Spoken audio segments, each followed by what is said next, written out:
welcome back to the Hot Mic Podcast. I don't think they hear me. Welcome back, everybody. Welcome back to the Hot Mic Podcast. The Hot Mic Podcast is where divergent points of view debate and discuss hot topics.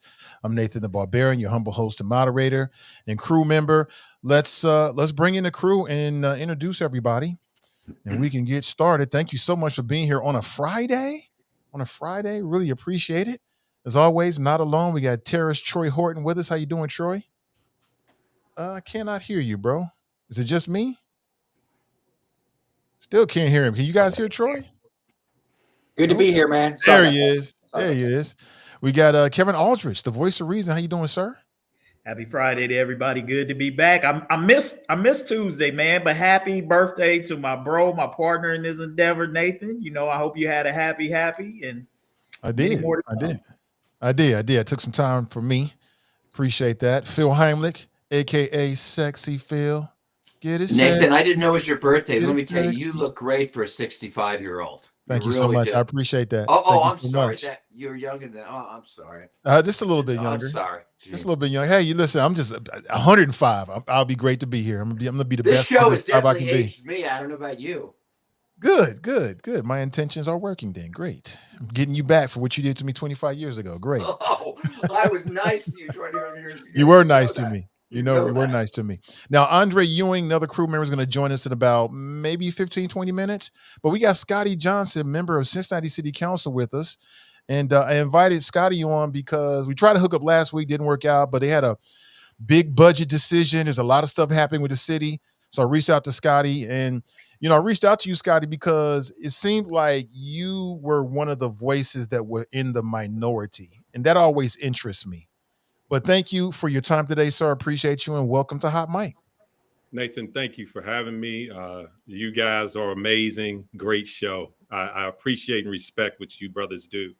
And there's a lot of honesty, and that's what I respect about what you do, Nathan. We go back, and great. Like I said, I've always said, if anything I can do to assist you, friend, I got you. So absolutely. And I know that to be 100% heartfelt and true. I appreciate that. But let's just jump straight into it. So last week, it was Wednesday, I believe, we had the budget that was passed, $5.something million. It's police safety budget. So give me your thoughts on this. Number one, where did this money come from? Because I've heard people say, city councils are always complaining they never have any money. And then all of a sudden we come up with millions and millions of dollars for security, which is important. But give me your thoughts. So where'd that money come from? What fund? So if we're putting money into what the priority is now, what are we taking it away from? And then what is your overall thought? I know you had some resistance about the budget. In fact, you voted against it. Why did you vote against it? Are you voting against public safety? Like, what's the deal with that? Well, I never vote against public safety, but we have to be responsible, Nathan. $5.4 million, which came from the waterfall, to be quite honest. We actually went back into the waterfall and we brought $5.4 million in. Now, I'm going to go here, and I said it on the floor, council. Over 45 homicides in this city. Over 45. Let that sink in, where people have died. Crickets out of my colleagues when it came to looking into taking money and putting it toward the homicides. All of a sudden, we have a very ugly incident downtown, which nobody condones the ugly nature in which that took place. But all of a sudden now, we go dipping into the waterfall account and come up with $5.4 million for police. And Nathan, it's not a safety budget. If it was a safety budget, we would be including the fire department. It was $5.4 million into the police department, $1.2 million in visibility and overtime.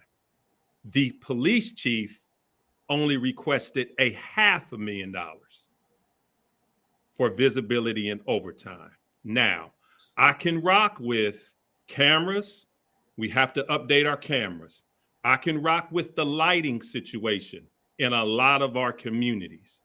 But I cannot rock with $700,000 extra going to police overtime and visibility, and they can't even fill it In August alone, the Cincinnati Police Department worked over 16,000 hours in overtime. And the 16,000 hours was only at 80% rate of filling the overtime. I hope that's clear. All of the overtime that was requested, the amount of overtime that was requested was over 20-something thousand hours. So when you talk about taking another $1.2 million and put it into visibility and overtime, you are stretching an already depleted Cincinnati Police Department beyond capacity. So you have to ask these questions. What type of service are the citizens of Cincinnati going to get from officers that are completely stretched beyond capacity? We talk about mental wellness for our officers and our first responders. We've got real emergencies in our fire department. We've got firefighters fixing their own trucks because we don't have a 24-hour around-the-clock mechanic that is there at 3 a.m. if something happens to our fire equipment. So those are the reasons I voted no against it. What my colleagues did, it was like the big, beautiful bill. I'm sure there were some things in the big, beautiful bill that benefited everybody, but you can't just take a bill, an ordinance, package it all together and throw it out there without being able to dissect it, possibly line by line. So the overall, Nathan, it was, and then the timing of it, as I said, I think we're over 45 homicides now. Think about the timing of it. It's re-election time. And you know, I just tell it like it is re-election time. Now, is this the time to grandstand and say how much you are for public safety? I don't know. You would have to check with the 6 that voted for it. But when you talk about responsibility, when you talk about safety, our fire department it is imperative that we have a fire department that has everything they need, and they don't. So finding $5.4 million in the waterfall budget, bringing that forth, look at the timing, look at the fact that the police chief said, no, I only need $500,000. And we as a city gave her 1.2 million. You got to be able to ask those questions. What is really going on here? Hey, Scotty, what is the waterfall? What do you mean by waterfall? That's money that's left over after we finalize the budget. When we make sure all city contracts are done, when we make sure that all the retirement system funding is taken care of, that's money that's left over. When we do the housing fund, that's money that is left over. And we went into the waterfall, pulled 5.4 million out of the sky and gave that to the police. I don't want anybody under any illusion. Now, anybody that would question my commitment to public safety, I think you need your head examined. But I gotta be fair and I gotta be honest. Our fire department was overlooked again, and that's just something we can't continue to do. Hey, Scotty, let me ask you, in fact, a lot of what you've said here kind of mirrors some of my thoughts on this budget that I've written about in the Inquirer about council being smarter about how they're spending money. Let me ask you this, in your conversation with your colleagues, those who did vote for the budget, a couple of questions. One, was there any discussion pre or post voting on the budget, why the decision to give the more in overtime than was asked? And also this question about continuing to spend money on these curfew centers that at last count haven't netted any kids, dumping more money into that. And then also help us understand why 3CDC deserved another $1 million for downtown ambassadors. So I'm just curious about what conversations you've had with your colleagues or what they told you about those 3 particular areas of the crime bill. there was a lot of discussion before we decided to vote on this 5.4. And all of those questions that you pointed out, Kevin, I asked. Now, let me address the curfew centers first. That is a contract that we had already signed, and that's just fulfilling that contract for the Lighthouse and Seven Hills neighborhood house. We had already signed that contract, so that, I think, $350,000, if I could be wrong, that goes to fulfill that contract. The other situation that you referred to, 3CDC, $880,000 for ambassadors. Now, these ladies and gentlemen do amazing work. They are there making sure our city does not is cleaned around the clock. They are there to assist with people when they're downtown, asking for directions, escorting people to their cars and things of that nature. I think we could almost cut that in half. And then I know we were looking to hire some more ambassadors, but we could have cut that in half. And we could have hired 4 versus, I think, the 6 or 7 that we hired. So $880,000 is a lot of money. Like I said, they do amazing work, but we could have been more responsible when it comes to that. We could have cut that in half. And once again, had we stayed within the parameters that the experts were talking about, the police chief, we're now at 1 point, cut the ambassadors in half, 700,000. We're at $1.1 million now that could have gone to the camera situation where we actually have people monitoring the new camera equipment that is coming up. So you, in real time, if something goes left, you got immediate contact to the Cincinnati Police Department. Can I ask a question? Yes, sir.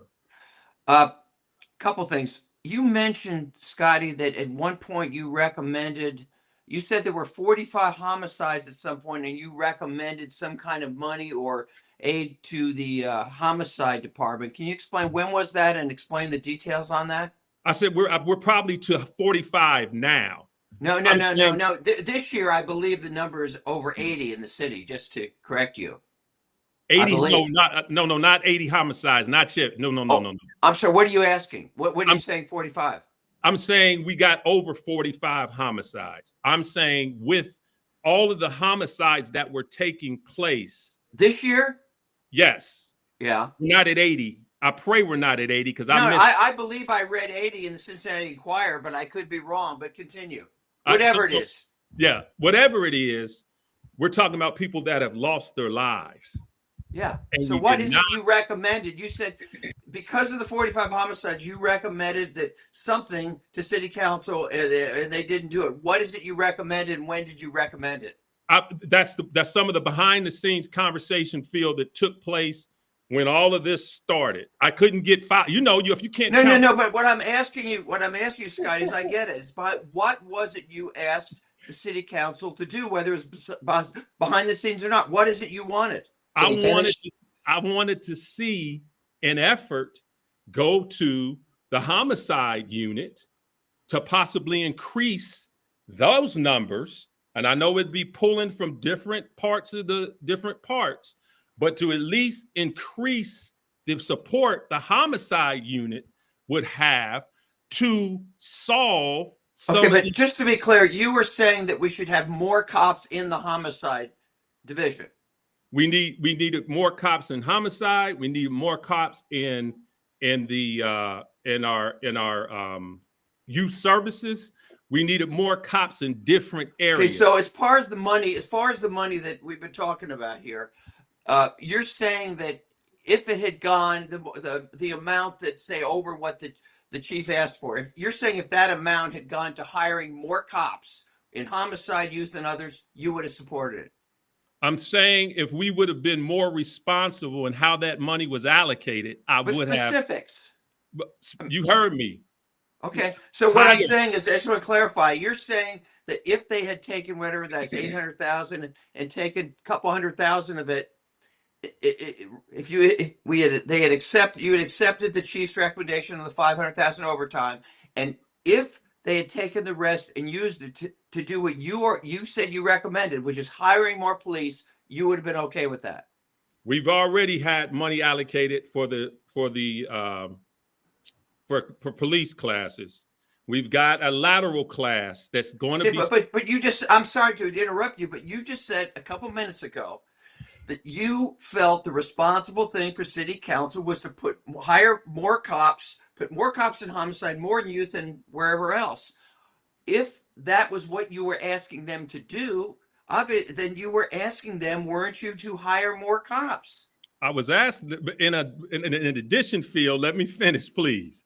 I'm asking also, if you're going to come with all of this new technology, the cameras and everything that we need, hire people to monitor those cameras. Okay, but that's cops, right? More cops. Not necessarily cops. Civilians can monitor and have direct contact with police. But civilians don't go in the homicide division. You got to be talking about more cops in homicide, right?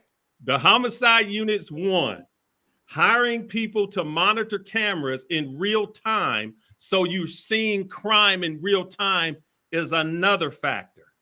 And then also making sure that our officers are not being stretched to the limit. Okay, that's my next question. No, hold on. You got wait your turn, Phil. You got to wait your turn, let me man. add one more question, Scotty, about that. You're saying that one of the reasons you didn't support the overtime was because it's too much of a burden on our officers. They're going to be stretched too thin, right? Yes. Okay. Yes. Well, help me understand this. So you're saying most or the majority of Cincinnati cops would prefer they not have all that overtime. Is that what you're saying? I'm telling you, Phil, they can't even feel the overtime because we're talking about stretching officers into working more. Okay, and that's the majority of cops. Okay, let him finish. Phil, let the man answer the question. Man. You're messing up the integrity of the show, man. Come on, dude. Finish, sir. All right. I'm saying that you are stretching the police beyond capacity. 19,000, 17,000 hours in overtime, and you can't feel that. And then you take 1.2 million and give it to the police and then say, now that you got this 1.2 million, solve everything. Are cops still doing details in the city? Yes, they are. Well, hold it. Hold After this, let the defense extra rest. Money, which I think is fine, that like a private group, the Bengals, whoever, can hire cops they get extra money and they do police work. Okay. Now, what I'm asking is, if there's not enough cops available to stretch to do overtime, then how can there be enough police available to do all those details? That's what I said. So thin. It's two in the same thing, Phil. It's two in the same thing. They're not able to fill those details. We need more police officers. Okay. So I'm saying can I jump in too? I'm saying to you, you can't keep throwing money at the situation if you don't have the bodies to fulfill. So you're agreeing we need more cops. You're agreeing we need more cops. Phil, he said that at the beginning. Maybe if you quit interrupting the man and actually let him complete an answer, we might not have wasted 15 minutes on something he already said. I'm going to ask Phil, please. Like, it's my turn to ask questions, and I'm going to ask you, please, don't interrupt. Please, you can't say, here's now $5.4 million and 1.2 million of it in police overtime and visibility when you don't have the bodies. Okay, that's a problem. And it's a waste to do that. Sounds like what I'm hearing from you, Scotty, is there's a shortage of police. There's a shortage of police. So by you saying that, there was 80%, all the overtime that was put out there, you guys only got to fill 80% because there's not enough police. So there's a police shortage. So my question is, what is there going to be implemented to recruit more police officers? Because you got it. They're not going to just appear out of the air. So you got to recruit more officers. And then we talked about on this programming, how difficult would it be to implement a plan to start bringing these retired officers back on in a different kind of contract and different kind of capacity? In Covington, where I live, I know one of my clients retired from the police department and was biting at the chip to wait the 60 or 30 or 90 days that he had to wait so he could go back to work. That was, and it just makes sense. You got somebody who's already knows the streets, already knows the beats, already have, you don't have to go through all that kind of stuff of retraining them, sending them back to.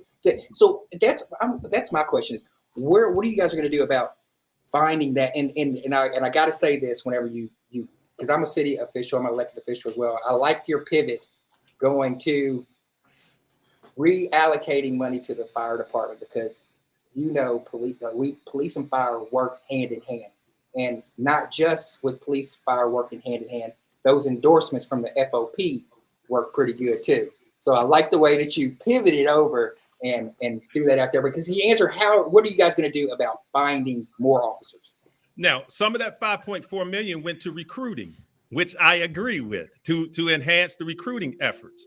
The lateral class that is shortened because you already have certified officers transferring into Cincinnati is a plus also. Now, recruiting efforts are down all over the country,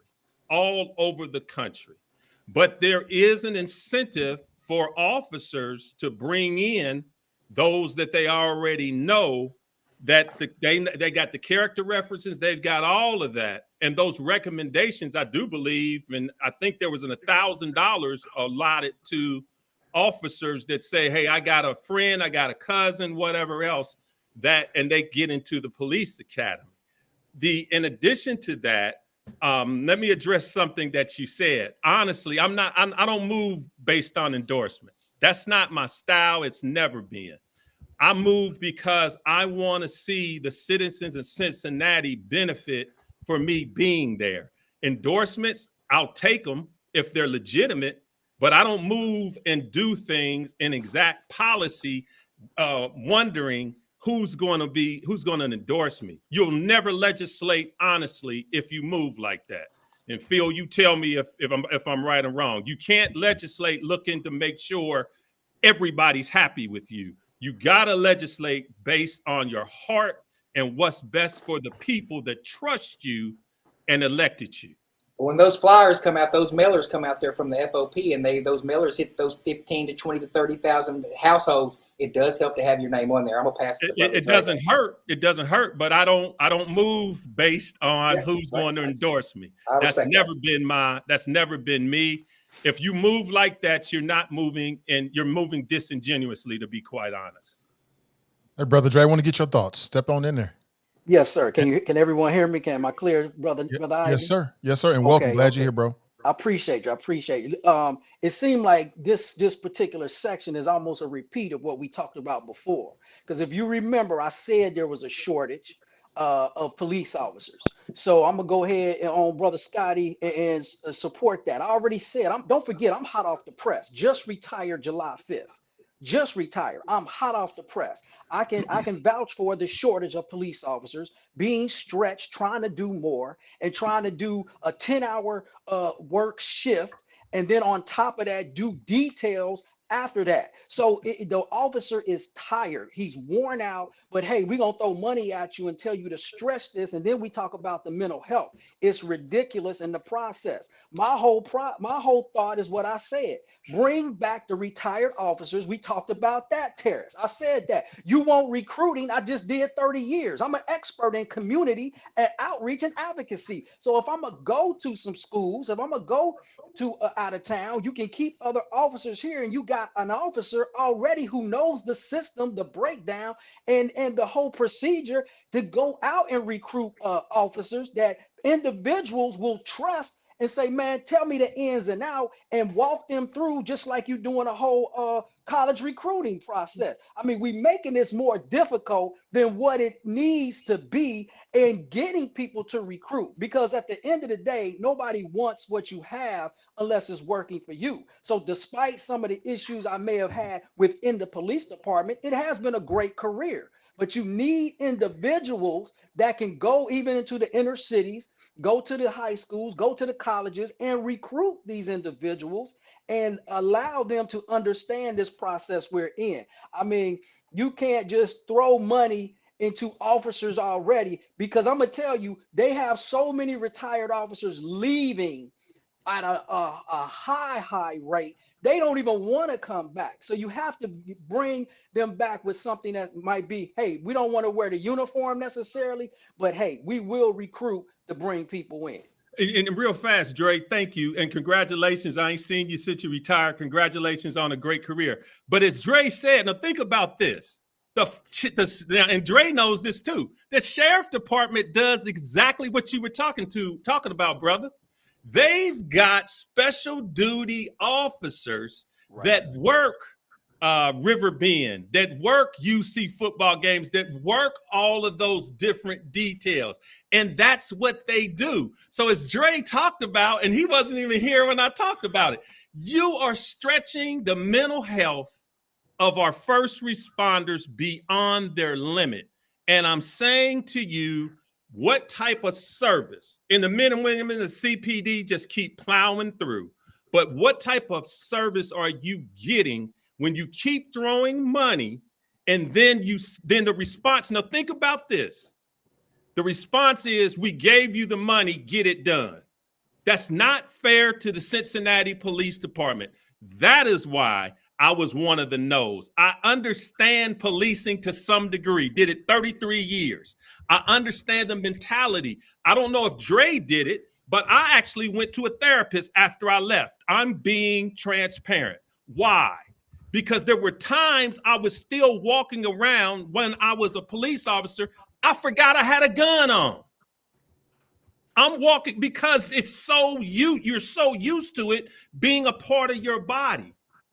And I took the advice of one of my amazing mentors, Leon Locke, God rest my dear big brother's soul. I took the advice and said, man, you probably need to talk to somebody. And transparently, I did. You see things that are beyond things you should see as a human being. So I'm saying the mental capacity is real. And it's not getting any better. I'm coming up on my 5th year gone. It's not getting any better. So what are we doing stretching the men and women that we depend on? What are we doing stretching them to the max? Mental health and mental well-being is imperative when it comes to good, solid constitutional policing. I agree with that 100%. I agree with that. Now, to be transparent, I didn't, and I didn't even know that there's a requirement that you supposed to actually see the city doctor on your way out the door when you retire. Somebody actually told me that was necessary in wellness, that an officer supposed to be checked. Why? Because most retired officers end up eating a gun and a high rate of suicide. That's why I tell people that officers should be evaluated at least every 3 months to make sure that they post and the process is good, not just dealing with navigation, their home life. And you even, brother Kevin know about issues within the home, dealing with ministry and divorce. Police, the first responders are way up there. So not just dealing with people, you dealing with your own home life. They high alcoholics. It's so many different things. And this is why I said we need to make sure our officers that are in the street are well and they have a good mindset while they're policing you. And because they had a bad day, they're gonna go off on you, give you 3 or 4 extra tickets. They upset, they chasing people, going making bad calls. Because why? They stressed out. They diet nutrition is terrible and they haven't had time to regroup, and there's no time off. You don't even have time off, but we're going to give you overtime to work extra. That's ridiculous. And let me say this. I'm going to say this. I'm going to go here. I'm sorry, Kevin. If it had not been for Scotty, the mercy and the grace of God, getting me through that career and bringing some stability to where he is now, I don't know where I would be. So I don't, as Dre pointed out, I don't know how people make it. This is just me. I don't know how people make it without God's mercy and grace. I don't know how you do it. But I'm sorry, brother Kevin. Go ahead. It's all good. I was just gonna echo what you guys were saying about the mental health. You know, I actually wrote a piece. It's probably been about a month ago now, called "The Burden Behind the Badge," and it talked about the stresses and everything that are on police, and it was really focused on the mental health program that that Charmaine McGuffey is doing in Hamilton County, and how that's making a difference with the officers there. So what you guys are talking about, a lot of times when we talk about some of these issues and you're talking about budgets and numbers and stuff like that, I always say that politics has to take into account the humanity in policy.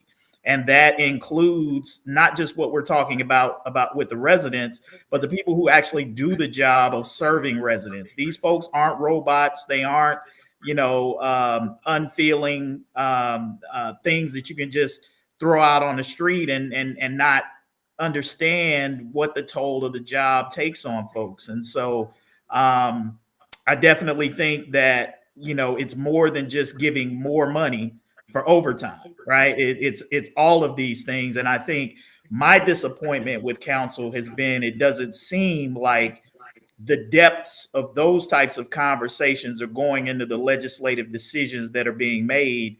As I've said about this crime bill, it all seems to be knee jerk and what sounds good around election time and in response to the pressure that's being put on from the brawl. It's not about smart policy that's thinking about not only the humanity of your residents, but the humanity of the people who you're expecting to go out and do that job. Yeah, and you can, and I'm not trying to be funny. Look at any tape around this. That's the main thing I talked about. You cannot keep throwing money and stretching human beings beyond their capacity. Yes, Cincinnati is despite what people think, Cincinnati Cincinnati is safe when it comes to you showing up, minding your own business, being where you need to be. All of those, you take all of those factors in, more than likely, you're not going to have an incident in Cincinnati. You're not. But I'm saying we do live in a major metropolitan area. We live in a place with more than 340,000 people. Somebody, unfortunately, is going to be the victim of homicide. There's just no way around that. But we can do a better job of allocating funding to this issue. You can't keep just throwing money at it. And that is why I was a no, because I think what we did collectively was irresponsible. Yeah, I heard you. I was watching City Cable and got a chance to catch up on some of the conversation about the budget. And part of this was this license plate recognition software camera. I probably don't have it all right, but you had some issues with that. Can you explain what it is, and is it effective? Is this something that we need in order to, deal with crime? It can be very effective, but my colleagues were under this illusion that the license plate reader will prevent car thefts. It will not prevent them. You'll be quicker in recovering stolen vehicles, because once cars are stolen and the license plate goes in, the license plate attached to the car goes into a database, and that license plate reader will go around as it's driving around the city. And if one of those license plates pop up, boom, ping, and there's a ping or whatever, then that license plate is now being observed. And that stolen car is now in the crosshairs of that officer. But my colleagues were trying to tell me it would prevent stolen cars. And it's amazing how people believe they know more when they don't. It just helps recover stolen vehicles, but it will not prevent stolen vehicles. I got that sense, which leads me to the next question is, if I was on city council, I don't have any law enforcement background. So if I'm on council with somebody like you or someone who's got your background, when something like this comes up, I'm coming to you. So my question is, what is the dynamic between you and your colleagues? I mean, do they come to you and seek your opinion and expertise? I mean, you did spend 30 years doing the job, right? Right. But what is that like? Well, is that what's happening? I think it happens. I'm going to say it happens it happens when it's not election season. Yeah, I do. They will come to me when it's not we're now less than 60 days away from election. And then the vote that took place was maybe 60 days from the election. Listen, everybody at this point, not everybody, I'm not going to say that. At this point, people want to do what? They want to shine based on what they believe is going to be beneficial to them. Politicians, that's what I'm talking about right now. What's going to be beneficial to them and how they will look to the voters. And I said this before. If you want to question my record on public safety, then you need your head examined. But now, those that sit on that dais, I'm all for public safety. Look, I'm giving $5.4 million. That's the reality. Scotty, when you talked about your behind the scenes trying to get more officers in these various like departments like homicide and youth, did you make as part of this whole discussion that went into this, did you make a public proposal that some of that money go for that? No, because I could only get 2 other people to rock with me. No, I did not. No. But did you state it publicly so people could see that there was this need, whether you got votes or not? I said it on the floor, Phil. Okay. I thought you said it was behind the scenes. Okay. No, I'm saying that the conversation took place behind the scenes, and then once I saw it was going to I thought it was going to be 7-2, but it turned out to be 6-3. Once I saw that's the way it was going, then it's time to start having that conversation. People have to understand that money does not solve every problem. I know right. People believe that they say. But correct me if I'm wrong. Hiring more cops, which is what you guys have all said needs to be done. That's more money, right? Yeah, but then you're not. Hold it, just a second. That money, I think we agree, would solve or help to solve the problem. So there are some situations where it's not a question of whether we need more money. It's what you're saying is we do need more money, but it should be to hire cops, not for overtime, right? It is. It's an and, Phil. Yeah, the money, of course, is going to help with the mental capacity of the cops that are there. That's going to help with the more bodies to bring some type of resolution to what's happening in our city. More bodies does make a difference. You know, Scotty, strategically placed, more bodies do make a difference.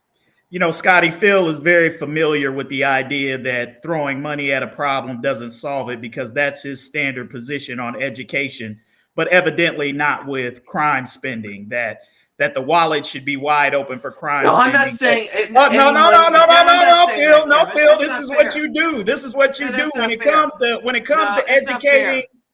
to educating our kids. Money doesn't solve the issue, but when it comes to spending money, when it comes to writing a blank check for law enforcement, you're all for that. You want to defend that. No, that's not true. So we understand, Phil. People who've heard you speak on this podcast and know what you say understand exactly what I'm saying, and the truth of what I'm saying is I think that's a little unfair. As most of your stripe typically tend to side on locking people up versus creating programs that actually keep people out of the prison pipeline. Okay. So I think Scotty's been clear in his position, no matter how many times you interrupt him and try to save it or change the narrative, that he has said time and again that he is for more police, recruiting more police. What we're having a conversation about here is the city overspending on things that they don't need to be spending money on, not talking about hiring more police, but these other things that they're spending and wasting money on. Maybe if you took 5 minutes to listen to what the man was actually saying. No, that's not fair. That's not fair, Kevin. Instead of trying to drill home the point that you want to drill home, which is the more police, which everybody on here is in agreement with, by and large, for the most part. That's not fair because I'll tell you why it's not fair. Because my only point was that I think everybody agrees if we're going to hire more cops, that does require more money. It's not, and I don't think they've got it, Phil. They got more money for the more cops. I mean, what Cramerding came out and was like $2 million for more cops. That was the first proposal that he made. We're talking about $5.4 million. They're not going to spend $5.4 million all on more cops. That's probably overkill. That is the conversation here, is what is the appropriate amount of money that needs to be spent to address the issue. There's money in that crime fighting bill to hire, you heard him say it, to recruit and hire more police officers. Is that not sinking through the conversation? Are you not understanding that money in that 5.4 is already allocated? Is that beyond? How many cops, may I ask you, Scotty? Because the way it was presented to the public as far as this was, most of the money was going for overtime, not hiring new police. If I'm wrong, then I apologize. You're but correct. You're correct. 1.2. That's the biggest chunk. Yeah. The biggest chunk going for overtime. Overtime. Yep. Okay. You're saying some of it is going to hire more cops, which we all agree. The recruiting effort. The recruiting effort. What's well? No, I understand that, but okay. I get that. But what I'm asking is, when you hire new cops, besides the expense of recruiting, okay, there's a price that you know better than I do for what it costs to hire one more cop. And so I guess what I'm asking is, was there, I understand there was money for recruiting in that, but was there money to hire extra police officers in there? And if so, how many extra police officers? There's money, there's already money allocated for the 2 more police classes coming. We got a class in now of over 50. There's another class that will be starting, I believe, in February. And then the lateral class, we were able to increase those numbers. We started out at maybe 20 lateral. I'm not sure, but we may be up to 30 now that wish to transfer in, that already OPATA certified. And as I said before, that cuts their academy time almost in half, versus 27 weeks versus maybe 12 weeks. Oh, I get that. They're on the street a lot sooner than the 27 weeks. No, I get that. Do you agree with Ken Kober and maybe Andre said this, I'm not sure, but I do you agree that the number that's needed is 200 because they're 200 below complement? Do you agree with that? It depends on. I believe we're over 150 plus below complement. I don't know if it's 200. Okay, what number? What number would you recommend? I'm saying about 150 plus, 155. Okay. Hey, Scotty, yes. I want to switch gears here and ask about food trucks. We had the president of the Cincinnati Food Truck Association in, and she felt, she didn't use this term. This is the way I'm interpreting what I saw. She felt blindsided by the city manager's memo, basically curtailing the time of operation. Is city council going to address that? And also, can you talk about the decision to do something similar with hookah bars? You know, Nathan, we had nothing to say about the food trucks. That was a decision that the manager made that never came before us. Will you get a chance to? I'm sure it's I'm sure it's something the city council can address. Yeah, absolutely. I think. What's your take on it? Yeah, we have gotten a number of emails and stuff, and that's something we are going to have to address. The food truck cutoff time. The hookah bar situation did come before us. I think if you look at my record, I am going to always make sure the community that is affected has a lot of say-so. So the citizens of Roselawn in the business corridor right there in Roselawn have been affected by a couple. I think it's been 3 shootings at the Roselawn hookah bar. The Clifton hookah bar, burnout, street takeovers, citizens not being able to sleep all the way up until 4 and 5 in the morning. That's unacceptable behavior for our residents. And that is something we did to bring some level of regulation to the hookah bars. Hookah bars had absolutely no regulations in the city of Cincinnati. We will see how this works out with the 11 o'clock shutdown on the weekends and the 10 o'clock during the week. We'll see, and maybe it's something we will go and be able to readdress after we see how this works. It was a pleasure to talk to the owner of the hookah bar, I think it's Vibe in Roselawn, because they want to continuously sit down with the Roselawn Community Council to try to come to some level of collaboration to where they can do better as far as owning the establishment and making sure their patrons don't become a nuisance in Roselawn. I personally haven't heard from the owner of the Clifton hookah bar, but the Clifton residents, all residents, deserve to be at peace when they are in their home. They invested in this amazing city, and they deserve to have some level of quality of life in which they're happy in, even late at night. What about the food trucks? Yeah. Food trucks is something we're going to have to readdress. Like I said, the number of emails and things that we've gotten is something we are going to have to take a look at. So what's your take on it? I mean, you think that was a fair business practices for someone who's trying to, pursue happiness, and which demographic was affected the most? From my perspective, seemed like they were targeting a certain demographic. For why? Well, and like Scotty, I said, on top of that, can you answer, just adding on to Tarris's question, can you add on to, you mentioned you got emails. What complaints were you getting as it related directly to the food truck? The biggest complaint we're hearing is too early. And the money that's being made is between midnight to 1 o'clock in the morning and later.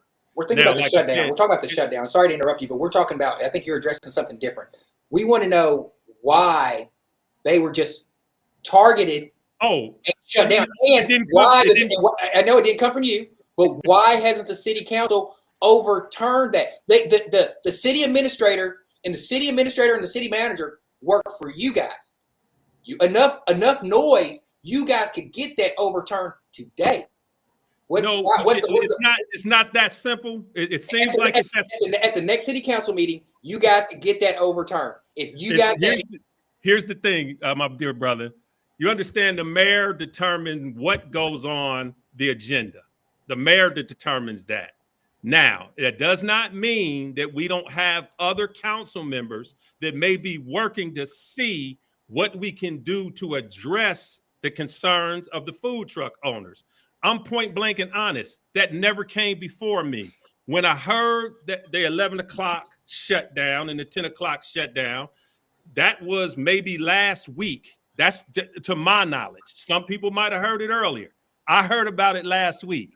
Now that it is an issue and it does affect people's livelihood, then it is something I personally am going to start looking into to see what we can do possibly to get some level of compromise. Why they were targeted, I don't know. Let me jump in real quick. Yeah. This is I'm gonna say what Brother Johnson maybe cannot say. This is why you have heard me consistently say that the city manager has no place in her business. And I don't care, people throw it out, I support the Black sister. Like I'm about business. And as you see, if somebody like the city manager making over $300,000 a year, that's her salary, over $300,000 a year. She don't have no problem with her pockets getting fat. But people that's having a business and managing the proper business to make money for their livelihood is just a knee-jerk reaction where you don't even have to take it to council. And that's the problem that you see, that the city manager has too much power, where some situations she don't have to take the council, but when she does, it's later on. And that inexperience is costing the city and people a lot of issues and problems. I would have never shut down a business that's making money, and the majority of their money is between that time frame, and you pull a power move because other people in power and politics are forcing you to do that without even seeking counsel from your council members. That's ridiculous. And as we see these constant moves of quick knee-jerk reactions is costing the city actually more money. I want to address something with Scotty about the city manager, the mayor and city manager format. I am going to request for the explanation on why it took place. Will I be able to get to 5 to do something? We'll see. But I am going to ask that question. Now, thank you. Brother Scotty, could you explain to them about the mayor council format of government that you guys have? So that might explain a little bit, because they might not understand the power that the city manager has. So you might be able to explain that to them a little bit more, because I know I came at you a certain way because I'm an elected official. And so I can come at you, because if my city manager did that, I would be in his office trying to make some changes immediately. I wouldn't wait. I wouldn't wait. I'd be there. He'd be operation number one for the food trucks. I'd have their back. So could you explain to the audience about the mayor council form of government and how the city administrator and the city manager has the power to do what they just did? And after this, Scotty, don't mean to interrupt, but after this, we have our next guest backstage, and he's got a time hard stop. I can hang on, Nathan. If that's cool with y'all, I can hang on, and you can bring him. You know, I'm okay. Good. So it's up to you, cool. Sir. Yeah. Okay. Yeah. Okay. Do you want to answer the question real quick? I mean, if you can do it in like a minute. Very quickly, the mayor determines the calendar, what gets on the calendar. And that determines what comes before us in committee and what becomes before us as a council. As I said, I've heard the concerns about the food trucks, and that is something we will start looking into to see how we can get to some level of compromise. People deserve to make money, and that's their business. And food trucks, we got to make sure people are not leaving the city as a result of shutting their businesses down. All right. Well, with that, I'm going to put you backstage, Scotty. I appreciate you. You'll be able to hear everybody and see everything. People just won't see you or hear you. And then we're going to welcome in a new voice, Dr. Rabbi Gary Zola. How you doing, sir? Welcome to Hot Mic. Your audio is not on. Video sounds good. No audio. I'm happy. Thank you. How's that? Is that better? Sounds great. All right. First of all, I had no idea who was preceding me, but it's wonderful to see my brothers, Scotty and Kevin Aldridge, who we've had the privilege of working together on so many different projects. It's wonderful to see and hear them. So anyway, I'm glad to be with you. It's good to see Phil. Good morning, everyone. I can say good morning because I'm in Scottsdale, Arizona right now. Okay. Yeah, absolutely. Phil, go right ahead. I just want everybody who doesn't know him, Kevin does. Gary's is one of the preeminent Jewish leaders in this country.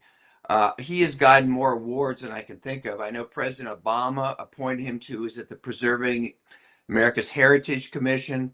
He was awarded the Bishop Herbert Thompson a Humanitarian Award. He got the Distinguished Award from the Jewish Federation here. I mean, he is a nationally known figure. And so I'm just really grateful that he has the time to join us here. Thank you. And it's really great to be, this was a surprise to see so many wonderful leaders from our community. It makes me feel right at home. So. Absolutely. I haven't had the pleasure of meeting you, but you come highly recommended and highly thought of by somebody who I have respect for, who did me wrong 30 years ago. That's Phil Henlich. He can tell you all about the funny story. He's still bitter, Gary. He has bitterness in his heart, but that's okay. It's funny. That's right. You know, we have the Jewish New Year coming up in just a few days, and this is a good time to, you clean the slate free, clean and start all over again. I'm gonna try to ask Gary a question about what's going on, if you guys don't mind. Absolutely, Phil. In the Middle East, because I really wanted to hear his take on this. I have been I've been disturbed about a couple things that have occurred in Israel in recent years. I just like to get your take on. One is the effort by Netanyahu to basically strip the independence from the courts, and whether that is related to him being up on bribery charges, I don't know. The other second thing is these kind of right-wing, seem to me two racist guys that he has in his cabinet. And my sense is that, and you tell me if I'm wrong, but to some extent he has dragged this war on, because if he agrees to a ceasefire, those two guys are going to resign, and then he's out of office and has to face this trial. And again, I may not be seeing it properly. And the other thing, Gary, is the death toll in Gaza. And I'm not minimizing in any way the horror of that October 6th attack, but my understanding is over 60,000 Palestinians have been killed, about 20,000 children, I think. And there seems to be an active effort, at least in past months, to kind of starve the population. Now, that's the side that I've gotten. I'd like to get your take on these things.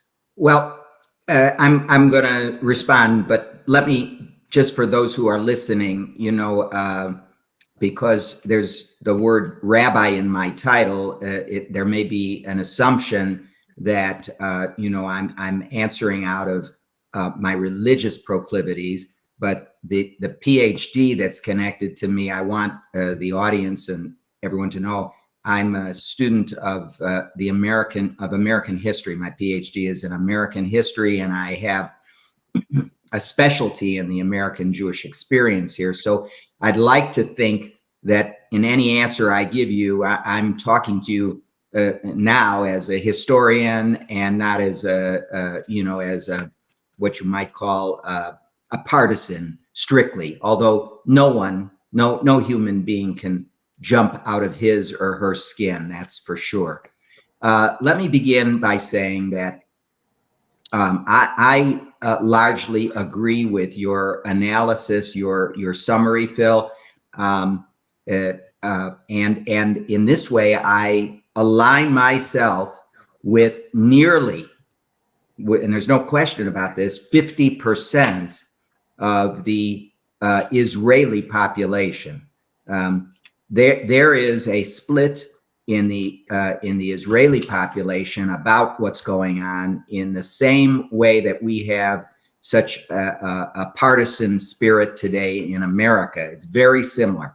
And I personally align myself with the Israelis who have been critical of how things have unfolded. Now, you are correct. There are people in the coalition government who are, I believe that, it's my personally believe they're racist. They also are literalists. They are fundamentalists. They want to negotiate borders and so forth on the basis of what it says in the Bible. And once we go down that road, we're in serious trouble. And of course, Netanyahu needs them in order to establish a government.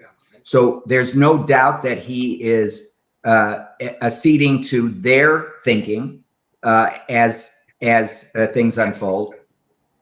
In addition, I think Phil, that Mr. Netanyahu is currently being tried for a series of crimes that he's allegedly has committed, and in contrast to what the Supreme Court has said here, which is that and we could just ponder for a minute. This is an insertion. We could ponder whether what our system is better or worse. In Israel, they're going ahead and trying to try the sitting prime minister, whereas our Supreme Court has basically said, well, the president can do almost anything, literally almost anything, and cannot be brought to trial while president. So there's this piece which is that Netanyahu, is if he leaves office, is going the full force of the legal system will come down on him. He'll be in trial every day. Now, every other day, he can say, look, I've got things going on. I can't get into his mind what he's thinking and doing, but this is part of it. I'd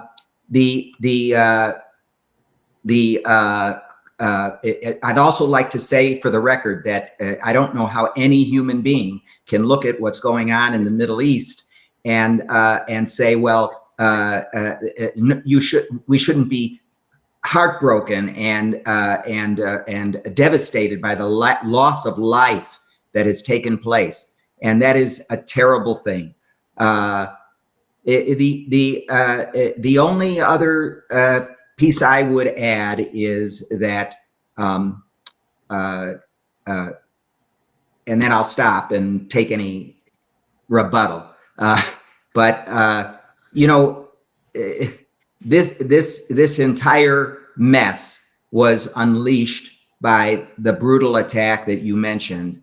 And when war occurs, and I am not justifying war or what have you, but when there's all-out war, it's very difficult to to keep things in a moral and sensible fashion. And there is no doubt that innocents in Gaza have perished, and this is heartbreaking to me. And all loss of human life is a tragedy. Phil, I think we have to remember Americans tend to wag their finger at people all over the world. If we go back to World War II, when the Americans were bombing Dresden and bombing all over Europe, and there was no protection for what we might call innocent civilians. This is the ugly part of war, and that I think I'll stop there. But I guess I'm saying, Phil, in one final sentence, is I largely agree with you.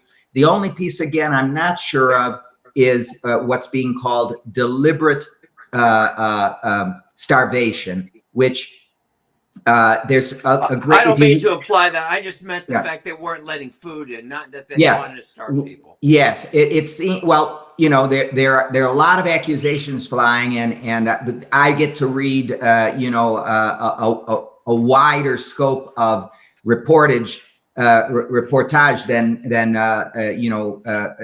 than maybe others have done, and I myself have questioned whether this is a murky area, this one area.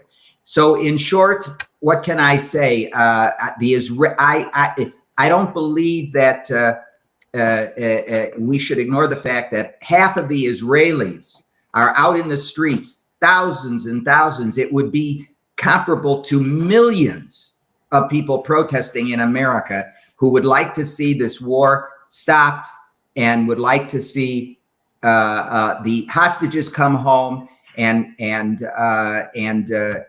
so forth. So I side with those Israelis. We can't forget that they are a huge part of the population, and they're speaking out. I just literally, Phil, I spoke to a personal friend just yesterday in Israel. This woman is out every day protesting in Israel. So I'll stop there and take any follow-ups. Rabbi Zola, let me ask you two quick questions, and then I'll let others get in. One, can you just kind of talk about the word genocide is commonly used in reference to what is going on over there in the Middle East. Some international agencies have declared that, in fact, to be the case. I know from my sort of extensive history of sort of dealing with the Jewish Federation here locally, that there is some pushback in regard to that characterization of what's happening in Gaza. Can you address that? And then can you also talk about how the war in Gaza has impacted local relations here in Cincinnati, Jewish-Black relations, Jewish-Muslim relations? Just talk about all of the work and coalition building you guys have been doing over the past few decades, how that's been impacted. Yeah, well, I think that the first question I'll tackle to begin with, Kevin, because it's the hardest. This is all the topic of genocide. Senator Bernie Sanders, who is, identifies as a Jew, just recently, he's the first senator to come out and indicate that he believes that genocide is taking place in the Middle East. And it all comes down to a definition. I myself am not ready to go in that direction personally, because to me, when I look at the number of Israelis who would like to see the war come to an end, when I look at the number of Israelis who would like to live peaceably together with their neighbors, it's very difficult for me to accept the idea that the balance of the Israeli population would like to eliminate the Palestinian people and to murder them and to drive them out of their land. The reason it's more complicated is because there probably are Israelis who do would like to, on the basis of the Bible, which, as I've already said, is a justification which I will not accept, would like to make that part of the Middle East, as well as the West Bank, a part of Greater Israel, arguing that God gave this land and would drive out these people. And this is not, in my opinion, what the balance of the Israeli people would want. And I think that the basic question is, how do we, how are we going to define the term genocide? Does the Israeli nation, the people of Israel, do they want to eliminate and to murder all of the Palestinian people? I reject that accusation. I don't think that's the case. Now, Kevin, to the other question, which is very painful, and that is, yes, without question, and understandably, there are all sorts of tensions now between minority communities that have arisen as a result of the issues going on, the terrible tragedy in the Middle East right now. I know that I've spent 30 years making friends with members of the Muslim community here, and you know that. And it's they're still my friends, but it's very difficult for them right now to work together with the organized Jewish community. They're not refusing to speak to or maintain personal relations with people they know, like me, but in terms of collaborating, I'll give you one example, which was so very painful and sad. Just a week ago, we had 4 visitors in Cincinnati. They came from a project that is located outside of the city of Haifa in northern Israel. And the name of this project is called Givat Chaviva, which is a suggestion of a locality that is dedicated to friendship. And this organization bring together Palestinian Israelis, Muslim Israelis, and Jewish Israelis, young people, and they do projects together. They're interested in photography, in art and music, etc. And this organization brings them together, and they also learn about one another and about their conflicts and their issues. 4 students, 2 Israeli Jews and 2 Israeli Muslims, came to Cincinnati from this project. Two of the students were observing the dietary restrictions of halal, which is comparable to kosher food, meaning, but for the Muslim community. And we wanted to find a Muslim home that would house them. But the rules of the organization are that one Muslim and one Jewish student are housed together.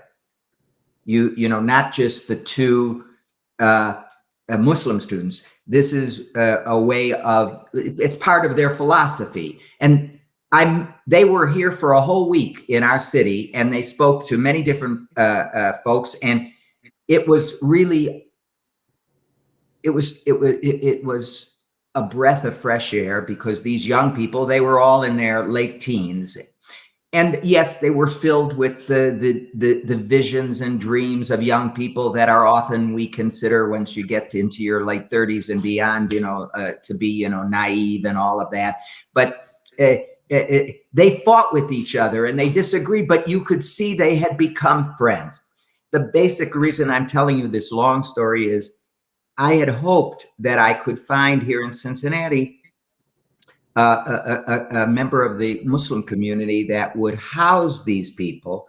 But because this was an event sponsored by the organized Jewish community, meaning the Jewish Federation, this was not a possibility. And so they were housed within the Jewish community. This is an illustration, Kevin, of how sad things have become, because this group of young people represented what I think we would all like to see eventually occur, which is friendship and connection and respect. Now, in the Black community, I think this is not exactly the same thing. And this is because, in the Black community there's a great deal of diversity of thought in the Black community. You have the Black church, has a great deal of influence over, and respect from the Black community in Cincinnati. And there are definitely people who tensions that have arisen, but there's also been, in my opinion, a lot of support that has come from part of the Black community as well. That's been my experience. And in a way, that is sort of representative of the relationship between Blacks and Jews in America throughout the history. One way of describing our bond is, there's sometimes when we have Blacks and Jews have been remarkably close and remarkable friendships, and then there's also many instances of tensions and misunderstandings. I find that the issue in the Middle East is very similar to that. That's my personal experience. So to sum up, yes, there has been some increased tension with the Black community and the Jewish community because of what some identify what's going on in Israel with, colonialism and racial issues and so forth. I think that that's definitely the case, but meaning that there are such people. But there's also been a great deal of outreach from members of the Black community, members of the Black clergy, of all sorts. At least that's been my personal experience. We're going to have to do a lot of work, Kevin, back in with the Muslim community. I don't know where we're going. This is a worldwide problem. I mean, look where we are in America. Look where we are. And it's so similar in Israel. Yeah, can I stay there for a second? Because I've read about the Black Jewish, connection and alliances starting the NAACP, other organizations. For me personally, I don't believe in isolationism. I think you're only as strong as your friends, your allies. I would say that for the United States, what makes us great has always been our allies, our relationships. It's not our military. It wasn't John Wayne. It wasn't our ability to flex. It's not tacos. It's friendships. It's relationships. It's allies. I would say the same thing about the future of this country internally. I think, and I would love to see this. I would love to see Black people, Jewish people, and I'll keep it there, but I would say this for all people, yes, to focus more on where we agree and less on where we disagree, right? It's just like a relationship. I've been married 25 years. My wife and I don't agree on everything, but we don't focus on that. We focus on what we agree on, and we are rowing in the same direction. And I would love to see the same thing happen with a Black Jewish alliance. So how would you characterize from your perspective the relationship, that relationship between Jewish folks and Black folks in this country right now? Well, first, let me put a plug in. If members who are listening, if you folks who are on the panel together with me have not gone down to the Freedom Center to see the exhibit that now is on the history of American religions and civil rights, you're missing a great exhibit. And I'd like to urge everyone to go down there. I agree with you. By the way, I've listened to you so many times, Nathan. It's an honor to Are see you your one of his face. groupies, Gary? I'm not, but I Really? I might become one. It's possible. Thank you. But I have to say, just on September 11th, Nathan, my wife and I celebrated our 49th anniversary. So I know what you're saying. I agree with you. Period. End of paragraph. End of book. We really have to put the emphasis on the correct syllable, and that is making finding where we can agree and so forth. There's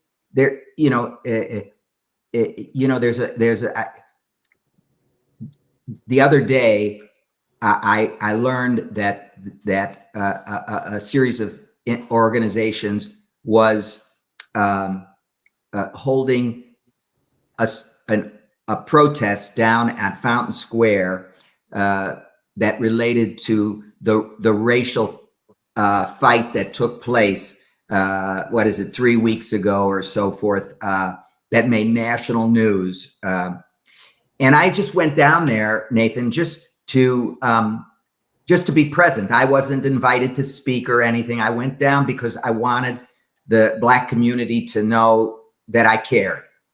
Now, my friends who were there, who had organized it, spotted me. You know, that's one of the dangers of somehow still having red hair. And they spotted me in the crowd, and they asked me to speak. And I did. And I'll tell you what I said. I said there's a legend, an ancient Jewish legend, that asks the question, why did the Eternal One allow the temple in Jerusalem to be vanquished and destroyed? Why did that happen? And the answer that the ancient sages provide is the reason that whole tragic episode happened thousands of years ago is because of what the rabbis call senseless hatred, meaningless animus.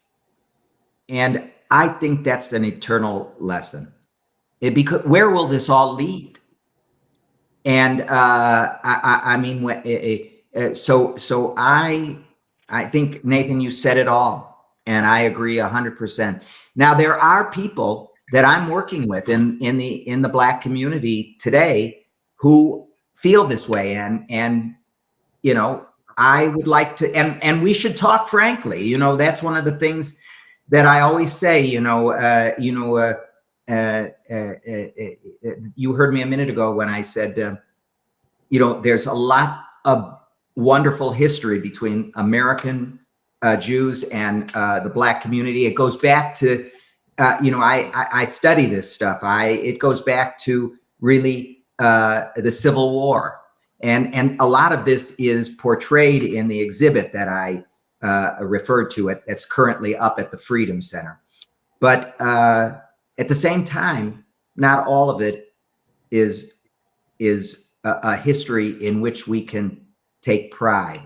And there's a lot of failings that we've had one with the other. And we have to face those things frankly and talk about them. But you're right. If you get to know a person, this is a cliche, but it's true. If you know a human being, it's very hard to hate them. I'd like to ask a couple questions. I'm honored to be on a panel with you. I never knew. You talked about the program that where the Israeli kids, the two kids got to. Can we do that here in the United States of America? You say we can speak Frank. I'm a Frank speaker. Right. I'm going to try to articulate myself to where I'm not being disrespectful in any type of way, but I'm just a Frank speaker. Good. I'm 52 years old, and my generation and with the Jewish generation is cooked because, and I'll go back a little bit further. The NAACP, the collaboration between the Jewish community and the Black community with NAACP, it always seemed where the Black community is in a subservient role because of financial contributions that come to the table.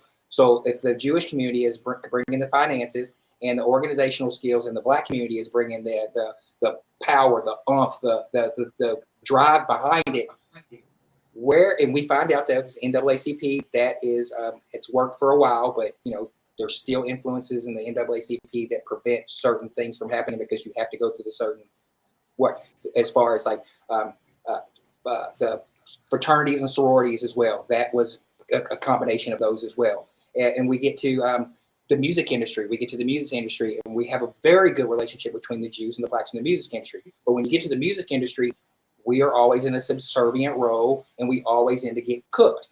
How can we go in when we're the 30-year-olds? Because I say all the time on this programming, when the right thing should be done by white America and the United States of America, they always do the wrong thing when it comes to doing right by Black people.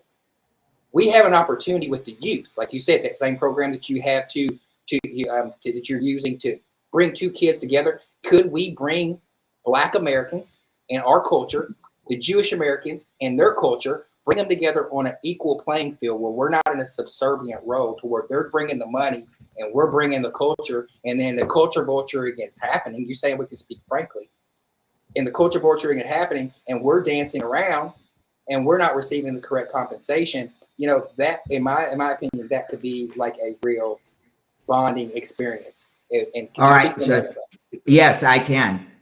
So right after the KKK showed up on Lincoln Heights, what was it, 3-4 months ago, I received a call from Pastor Freddie Pifus from World Zion Church and several of his colleagues, and reaching out to the Jewish community. And we've been meeting. I'm meeting right now with Reverend Jim Vickers, and we're talking right now about this very thing. Yes, I think this is something that should be done and could be done. I think that, the people I talk to have said, in the past, the Jewish community tried, I'm speaking now in generalizations, but the Jewish community tried to be helpful, and in many instances that led to a sort of paternalistic kind of behavior. And the people who have called me and reached out to me are saying, it's time. We in the Black community are now able to stand on our feet and able to help the Jewish community. And I think that is where we are today in many respects. The other thing I'll tell you that's going on is on October 1st, I don't know if do you know Professor Holly McGee at the University of Cincinnati? She's a professor of African-American history at the university. And right now she's writing a book on a man by the name of Kivy Kaplan. Kivy Kaplan is the last white president of the NAACP. By the way, we have all of his papers at the American Jewish Archives here in Cincinnati, Kivy Kaplan's papers. And so Professor McGee and I know each other and have been working together, and she is at this very moment and working on a book. She's on sabbatical writing this book, and it's fascinating, because this very chapter that she's working on is where Kivy Kaplan realizes in the late 60s that it's wrong to have a Jewish white man leading the NAACP. And guess who he wants to be the president? Jackie Robinson. And they're personal friends. And I'll show you, if you want to come to the American Jewish Archives, I'll show you real letters from Jackie Robinson to Kivy Kaplan, where he says, Kivy says to him, writes to him and says, you need to be the president and step up to do this now. And Jackie Robinson says, he doesn't have faith in the NAACP. He thinks it's a corrupt organization. And so Kivy ends up being president and dies in office. But from that point on, there's never been another white president. And this is a turning point. We're still at a turning point. Basically, I agree with you 100%. I would love to be a part of it, and we need to do that. There have been such instances that I've worked on in the past, and we have to be able to talk frankly. We have to be able to talk, like you say, earnestly, and not become insulted because we're worried that we're dancing around the topic. Let's talk about it frankly. And the future is with our young people. I'm headed towards the exit ramp, but there's a generation that needs help, and we owe it to them. I agree with you. I hope that's helpful. Rabbi Zola, Brother Dre has a question for you. Yeah, please. Greetings, Doctor. Nice to meet you. I'm Brother Dre, retired police officer. Just a question I have. I want to piggyback off of Tarris just for a moment. You did mention the KKK incident that happened 3 or 4 months ago, and it was highly publicized. So my question is, you said you've been talking to pastors for here recently 3 or 4 months. What exactly is that dialogue at this moment? And one of the things that I seen was Alicia Reese was extremely vocal. Alicia Reese, the commissioner for Hamilton County, was very, very vocal. But I did not see a collaboration with the Jewish community that came so forward and boldly from this incident that happened. And I think that collaboration and really showing a true force of one would be something that could really move a needle of something like this never happening in a Black community. So if I missed it, tell me I missed it, but I didn't see a real strong collaboration with this process. And it seemed like Alicia Reese was trying to get so many answers by herself. She was very vocal, putting things live, but she did not have a strong enough support to be able to make sure that these things would not happen again. And the arrest that should have been made was not made. And I believe that because of the strength in the Jewish community, they would have been able to push more things in their power position, that if that collaboration would have been shown, we would have got better results, because now you just really don't hear about anything at all. Yeah, well, I know Alicia, and I didn't myself, we didn't have contact, she and I, during this, but as I said, many Black, I guess, maybe in a way I'm in a circle with other religious leaders. And although, I know that Donnie Isaacson, our state rep, Cecil Thomas, Karen Brownlee, I know these are people who are very concerned about this. I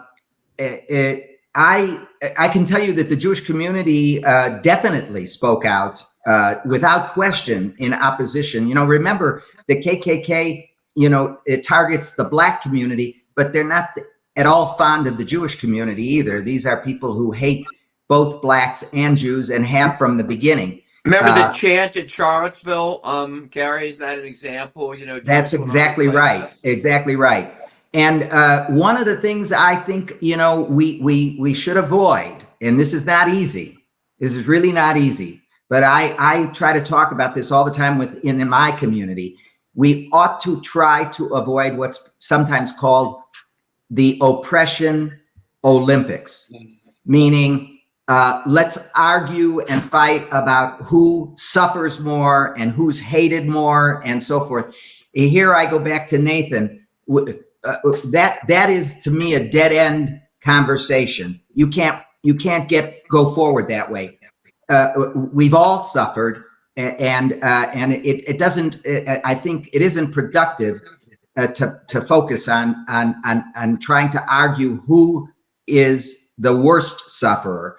We should acknowledge everybody's real pain and try to find a way forward together and focus. And so these pastors let me be specific. Jim Vickers and I, we have already met twice at two meetings, and we're meeting again right after the Jewish holidays, which, as the New Year starts on Monday, right after the Jewish holidays. And Reverend Vickers and I are trying to work on a program that may bring together, economic issues that where people can work on that.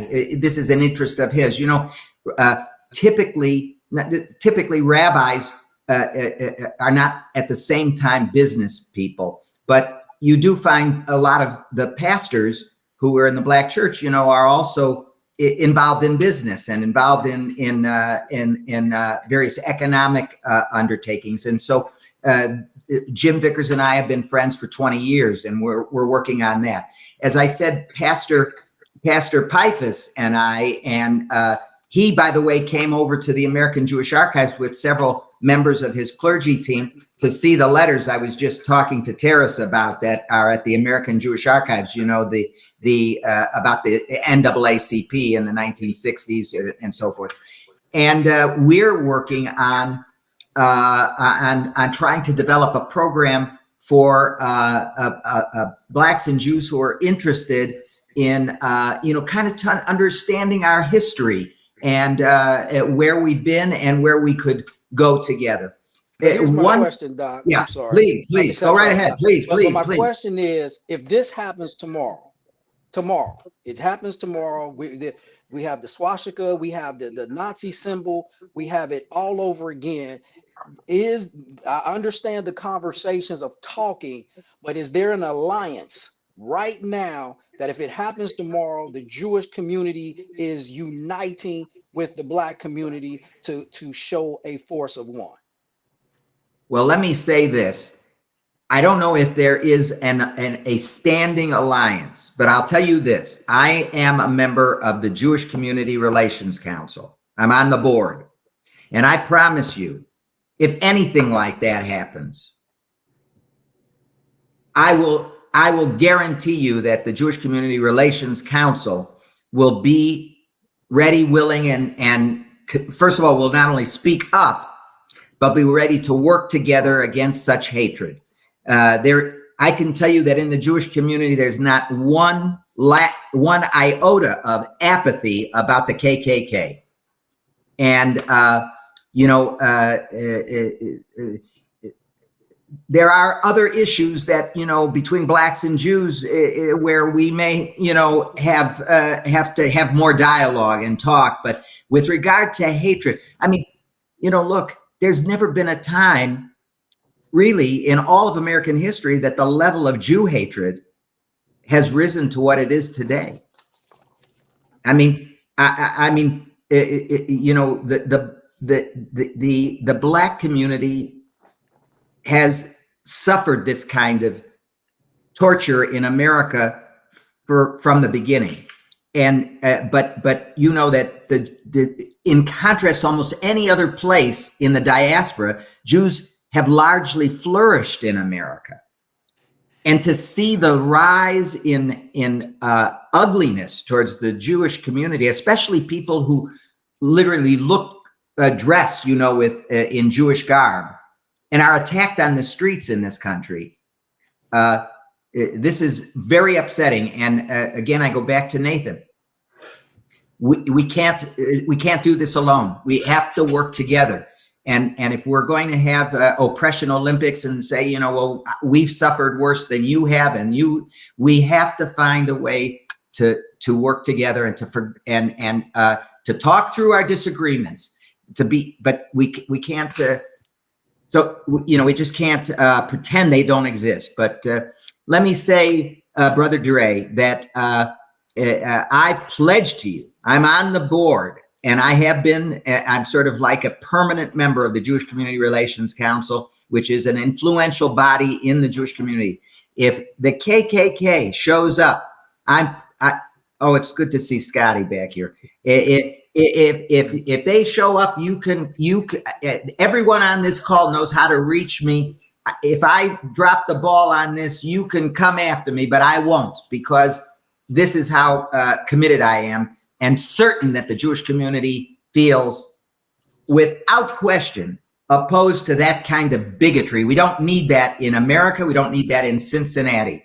Yes, sir. Let me jump in just real. Hey, Rabbi Can I Zola. just jump in just very quickly? Thank you, Kevin. I mean, the sincerity in which Rabbi Zola speaks is from the heart. We go all the way back to 2001, to be quite honest, when the city exploded, and I was president of the Sentinels, and he offered support from 2001. He's always been sincere in how and where he comes from. And I just wanted to take a minute, Gary, just to say thanks, because there's authenticity there. And Dre, if he said that you can put him on it, you can challenge him on it, he means that. So Yes. It's good to see the authenticity of a man that doesn't compromise when it comes to right and wrong. We got too many pastors, we got too many spiritual leaders that want to compromise to make sure everybody's happy. This man has never done it. He's told me the truth when it comes to where he sees these things. And I just want to say I greatly always have appreciated almost 25 years of working together on this stuff. Thank you, Councilman. And I want you to know that our relationship actually goes back longer, because, you know, the Sentinels always participated in the MLK March. Right. And I've had the privilege of actually in the 90s, I was once the president of the and I still am very active. So of the coalition. So we appreciate it. I don't know, Brother Dre, if you know, when you were in the force, if you ever took care of us on MLK Day, but if you did, I thank you for that.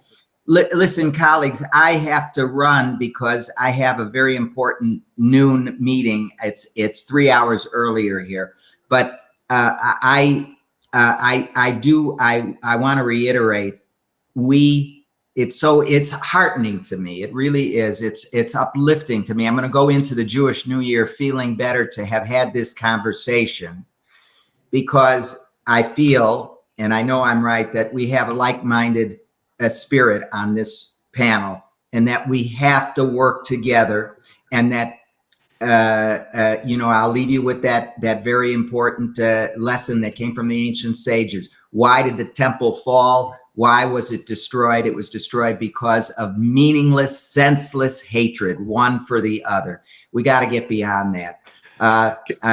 Yes, Phil. Yeah, I just want to say, as I was thinking, as you were talking, I have to get going, but you are so different from what we are a country now that is by and large being led by what I consider to be dividers, and that their political success is based on dividing people. Right. And you see it right now, and with all the Charlie Kirk stuff, everything else. And what struck me just listening to you is that you are truly a unifier.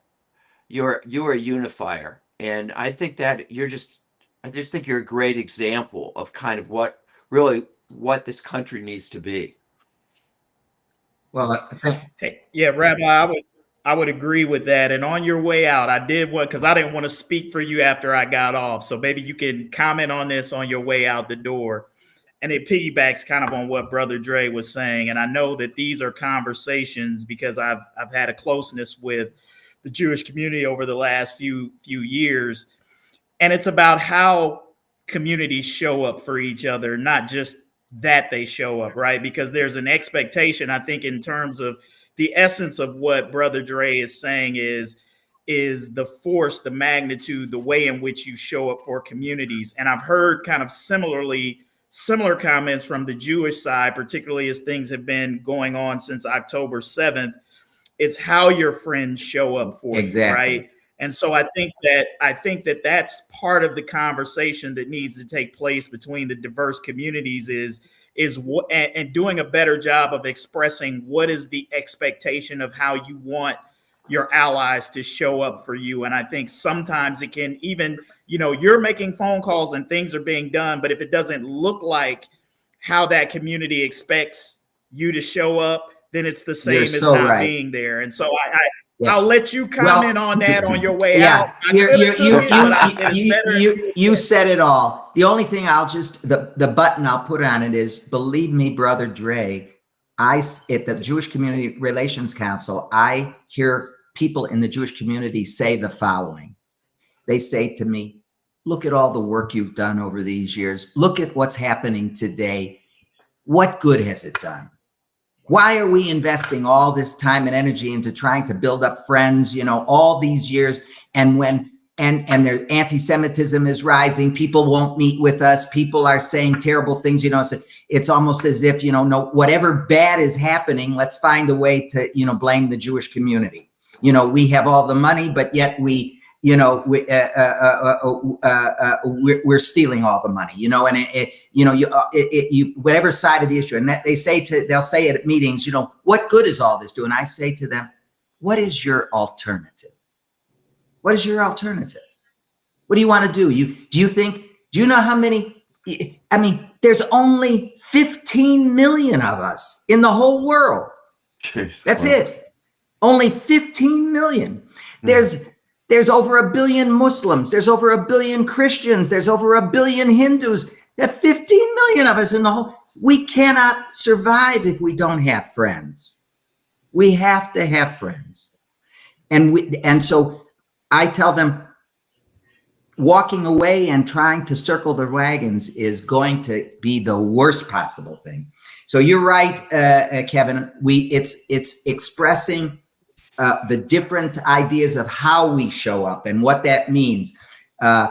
You know, sometimes you have to be on the street, right? And be with the crowd. Sometimes you have to work with leaders, but you know, you're right. Okay, I gotta run. I'm gonna be so late. They're gonna be calling me the late Dr. Zola. So take good care. And Phil, I'll be happy to come back when I'm not backed up against the 2 o'clock. That'd be great, Gary. Thank you. Thank you for your time. Oh, my pleasure. Take good care, everybody. Yep, absolutely. Likewise. Thank you. Yeah, appreciate Phil for that connect with Rabbi Zola. I thought it was an excellent conversation. Excellent. Proud to be a part of the conversation. If I wasn't, I'd be sitting somewhere wishing I was a part of the conversation. So, Yeah. But we got Scotty back. Yeah. Look, can I say this? It is, you know, honestly, based on where we have been, as a nation, it was refreshing to hear from Rabbi Gary. And like I said, sincerity, Dre, on the real, he has shown up. If he says it, he's gonna do it. And like I said, he showed up for me when everybody was coming at me in 2001. You know what I mean? I was out of my mind for apologizing to the Black community. I was there, you know, the death threats, they shot up the Sentinel office. I don't know who did it, but I know the Sentinel office was shot up.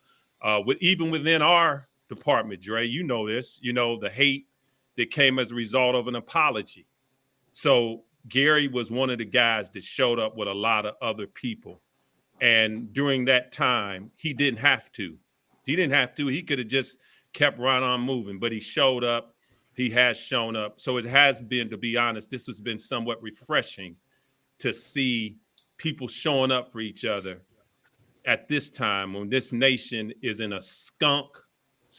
It ain't no, I try my best not to cuss, but the skunk nature of this country right now is something that is, it's reprehensible, to be quite honest. And the way that was refreshing, that whole conversation among all the brothers, everybody assembled here, and to have this conversation was absolutely necessary. So thanks, Phil and Nathan, for making that happen, to be honest. Yeah. Phil had to connect. You know, I just did my job as the producer, but I really appreciate it. And I hope that he comes back because, and I see people in the comment section saying, you know, they got to be more vocal. And I just feel like we got to stop putting these conditions on help. I just look at things differently. When I'm trying to form relationships, I give before I get. I might give a whole lot more before I get. I have to invest before I get something out. And I just feel like that's what, and I can't speak for all Black folks, that's what we need to be thinking about. I see too many people worried about, well, they ain't say this and they ain't say that. Well, then we got to do it. We got to do it first.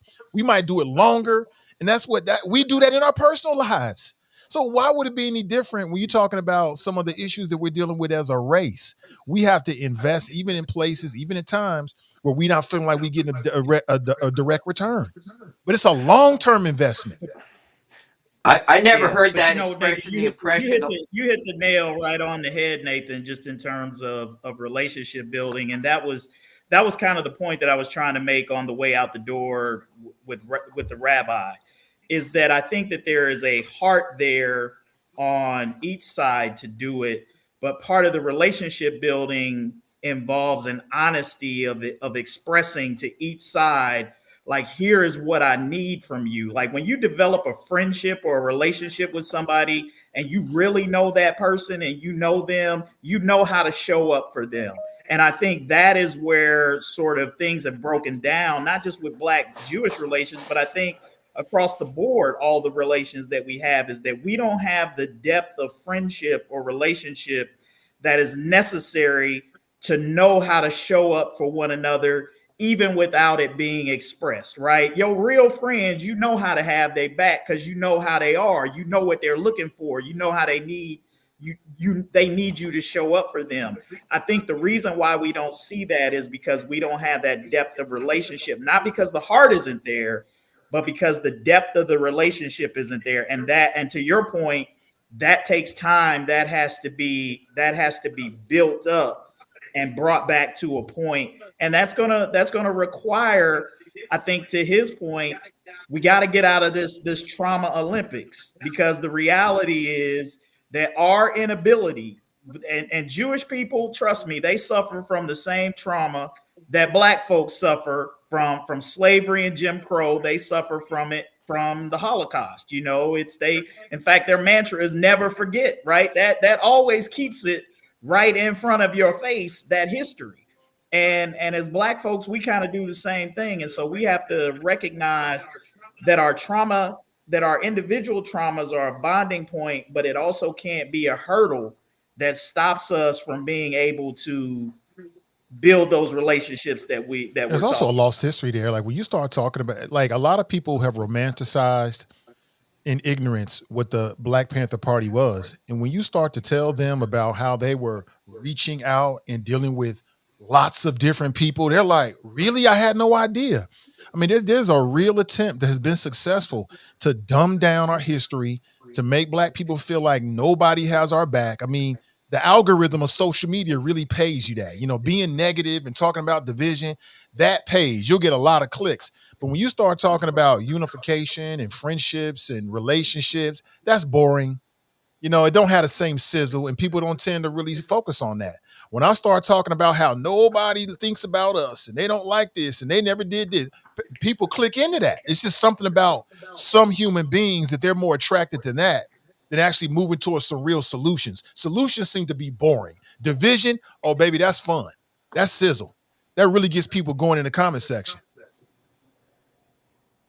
Well, we drank the Kool-Aid too. So there was a reader who sent me a letter in response to a column I wrote after the Charlie Kirk thing, saying, hey, look, regardless of the guy's politics, we all have to be on one voice about political violence just being unacceptable. You know, what he said and what he did is irrelevant to the fact that if people can be gunned down in the streets for what they think, whatever that is, none of us are safe. And if we can't agree on that, then we're truly lost. And so this guy writes me back, and he was like, you know, to hell with that unity. He was like, you know, we're past the point of coexisting. And for a minute, I was like, damn, that's heavy right there. And I almost bought into it for a second, and then I stopped to think, and I said, that's BS. I'm like, because I coexist every single day with people who don't see the world the same way that I do. And that includes people who I share a skin color with, who I share a religious belief with, who I share a gender with. I don't agree with all of those folks, but we coexist every day. I work with them. I worship with them. I eat with them. And we get along just fine for the most part. And so I think what we got to reject in this country is this notion that we are so divided because the extreme parts of our country, people who have an agenda to tear and burn the whole thing down, are trying to get all of the rest of us to believe that we can't live together, that we're going to unfriend somebody because they have compassion for Charlie. We got to stop that nonsense, man, because that is what is going to destroy us quicker than anything else. You got to stop drinking that toxic Kool-Aid of the fact that we're beyond the point of coexisting and really look around and see what your average everyday interactions are like. What is the reality of your everyday and the people that you live around? Yeah, we got a lot of bad actors and we got to do something about them. But I just refuse to believe that that's the majority of the vast majority of us. I don't. Can I make a statement about the victim Olympics? Because I agree. I think that we should all take ownership, but it's easy, really easy to say, oh, we should stop playing victim Olympics when you're on top and we're on bottom. Black Americans are at the bottom socioeconomically, and you pick it. We're at the bottom. When are we going to start having some equity? I wanted to ask about reparations. I want to ask about a lot of questions to that man because I have mass respect for him in the way that he was talking, because I've never been that close to someone with that much in the Jewish community, that I want to ask questions about the music industry. I want to ask questions about, this is the root causes. We talk about root causes on this podcast. Like he talks about, like how they were together, how we came together after the civil rights. But that was, and we talk about how we had the black community in Black Wall Street in the 20s, in the 1800s. We had all that. We had our own everything. We were dependent on ourselves. So it's very easy to create the drama and say, oh, don't worry about it, especially when you're on bottom and the person saying that is on top. Oh, it's easy to forget about it. So what he was saying, I'm cautious to talk about anything, because when you speak out, things happen. So I'm cautious to say how I really feel, because when you talk out, you get whitewashed. You don't talk about come on, man. I've got mass respect for everything. But you can't say, how I say, I'm not going to say disingenuous, but it raises my eyebrows when you say you shouldn't play victim Olympics when you're talking to the people who are on the bottom. Tarris, can I ask you something, Tarris? Can I ask you something, brother Tarris? My question is, you said that we're on the bottom economically as blacks. I disagree with that, because we're the third highest consumers in the world. So I think it's a process that we're not on the bottom economically. It's what we do with our dollars. Absolutely. And the Jewish community learn how to unite their dollars, and the black community learn how to separate their dollars, because I got mine, you got to get yours. No, my brother, I'm cool. So we have still not developed to learn how to move together like the Jewish community to own and continue to build. So there's a mindset that was placed in us back with the Willie Lynch time to say, I'm going to teach them something for years and years to come, that they will, no matter how big they get individually, they will never come together as a united force. So economically, black people are booming. We have plenty of dollars, but we refuse to unite our dollars for a common cause. I'm going to answer his question. Let me answer his questions without interruption. And it's 30 seconds. How do I say that? Less than 5% of black Americans have $3,000 in their bank account right now. That's lower when white America has 15, 20, 30. Phil, can you fathom that your community and the people in your community have, and I'm being generous when I'm saying less than $3,000 in their checking or savings account right now in the black community. Well, so Tarris, you're right on a lot of on some of the statistical things that you're saying. I think statistically there aren't a lot of Americans, black, white, or whatever, who can put their hands on $500, let alone it's like $2,000. 60% can't afford a car repair if it happened. Yeah, so it's not just a black thing. But here's what I'll agree with what both you and Brother Dre are saying, is that black people have been unable to do what other minority groups in this country, whether you look at it, whether you're talking about Jewish Americans, whether you're talking about Indian Americans who have come over here, whether you're talking about Asian Americans who have come over here, even Hispanic Americans. They recognize the economic power of sticking together with community, and they keep a lot of their dollars in the community. They support their businesses, so forth and so on. Now, where I would agree with Tarris's point is is that they don't face the same obstacles and hurdles that Black people do because of systemic racism that exists in this country that has not allowed Black people to be able to build that type of community. During the period of Reconstruction, Black people were headed in that direction, but there were things that were systemically done by the government and racists in the South that undercut everything that Black people were building towards. So you're both right. I think that when we've had opportunities, the government and racism in this country, and that is it's systemically ingrained in some areas, has intentionally undercut those efforts by Black people, and it's developed a mentality, I'd say a cynicism among us that is not healthy, because there is a lot of opportunity out here for us that we can take advantage. We just have not had really like the leadership and the cultural will to knuckle down and say, this is what we're going to do to change the dynamics of those numbers. We have the wherewithal within us now. We have fewer excuses now than our forefathers and foremothers did to build that. But the question is do we have the culture and the will to make it happen? I And think that we is do. the question. I think we do, though, Kevin. I think we do. And I think that sometimes, real quick, and I'll let me land this and I'll get out the way.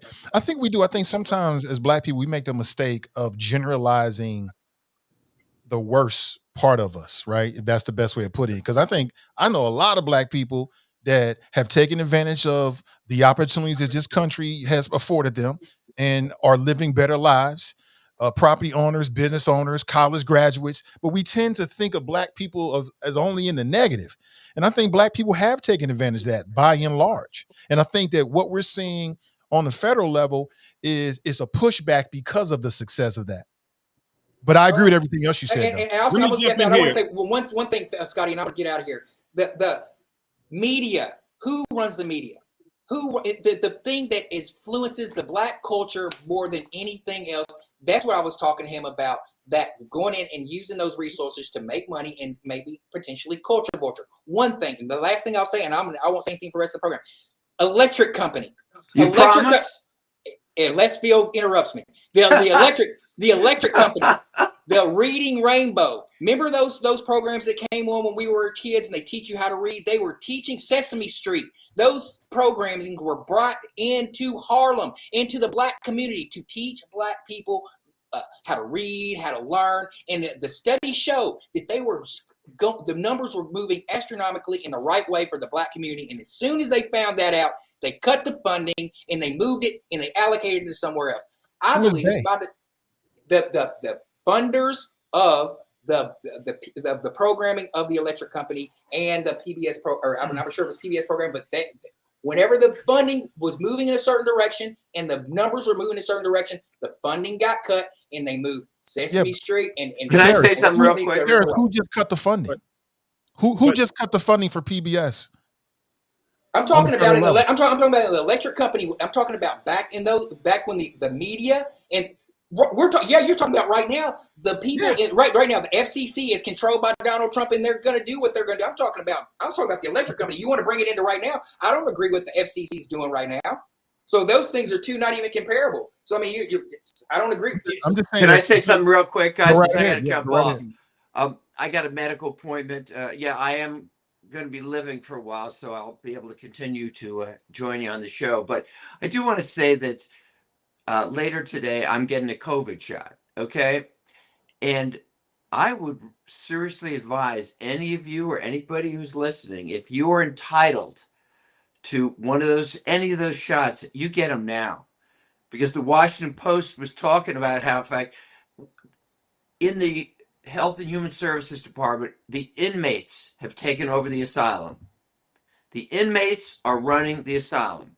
We have a bunch of conspiracy nuts that are basically changing all the vaccine policy in this country. So that's why I'm doing it right away today, because they're meeting right now. And who knows what they're going to do? So anyway, I know that's off the subject, but I just wanted to say that and wish everybody a great weekend. Thanks.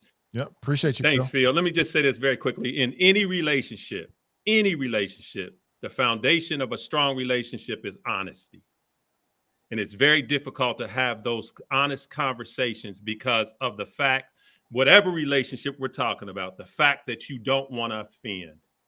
So when we talk about relationships, the very foundation is honesty.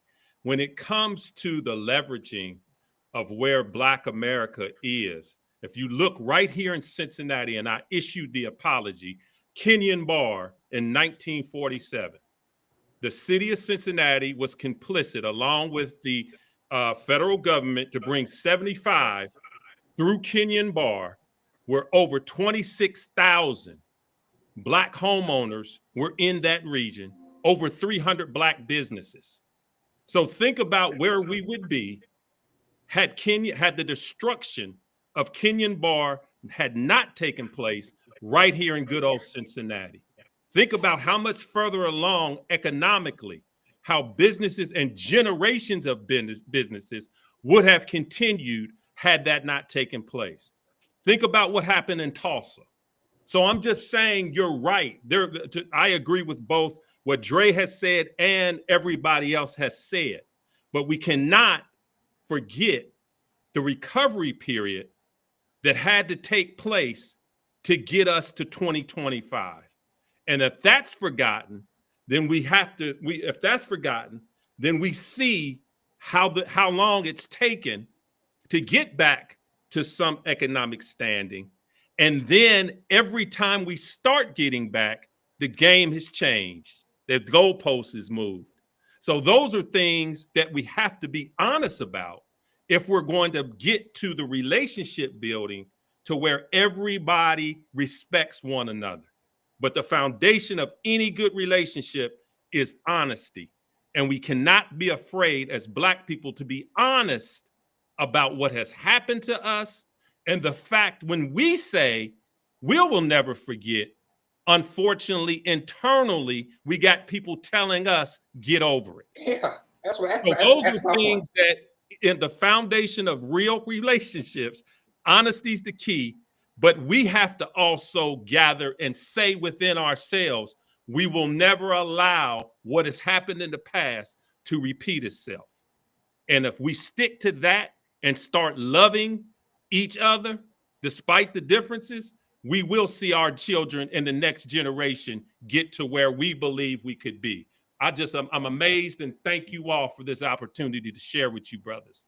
Man, that was fire. You were right on point, Scotty X. Exactly what I was trying to say. I was respecting Dr. Zola for coming on and everything like that, but we have to be honest and have these honest conversations about, I'm in the music industry. I see firsthand who's getting money. Even now with these streams and all that kind of stuff, it's for every third of a penny you get for a stream, and they're getting 97 cents, and it's been that way. Let's equal out the proportions on culture butchering. That would change a lot. Only gatekeeping people and letting only certain people in, and then whenever they get out of line, anything can happen. That's why I came on this programming 2 weeks ago and said, hey man, I'm on here in a capacity for entertainment, educational purposes, and comedy only.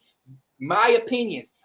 Disclaimer, don't put me in any kind of thought process that's going to make you think anything different than that.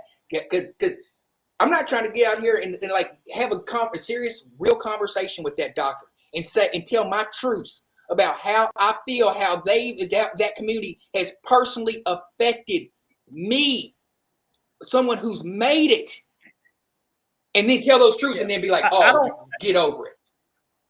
Here's something that I think, and I understand what you're saying, that there is a healing, there is a reconciliation, and there is a mental health component to being heard and have that expressed. And I'm not saying that there isn't value in that and that isn't needed. But I think as a culture, as Black people, I think we are perhaps waiting on something that you're never going to get. And if you feel like you need that before you can move forward, we're perpetually going to be in this state of dissatisfaction of not getting what we need. For me personally, I don't need that. What I do need is to figure out a way to create an economic base that we can then build power on. Because this is the reality, is that money and economics moves things. All of this other stuff that we spend a lot of time talking about, black people, ain't really worth a cup of coffee, just to be honest with you.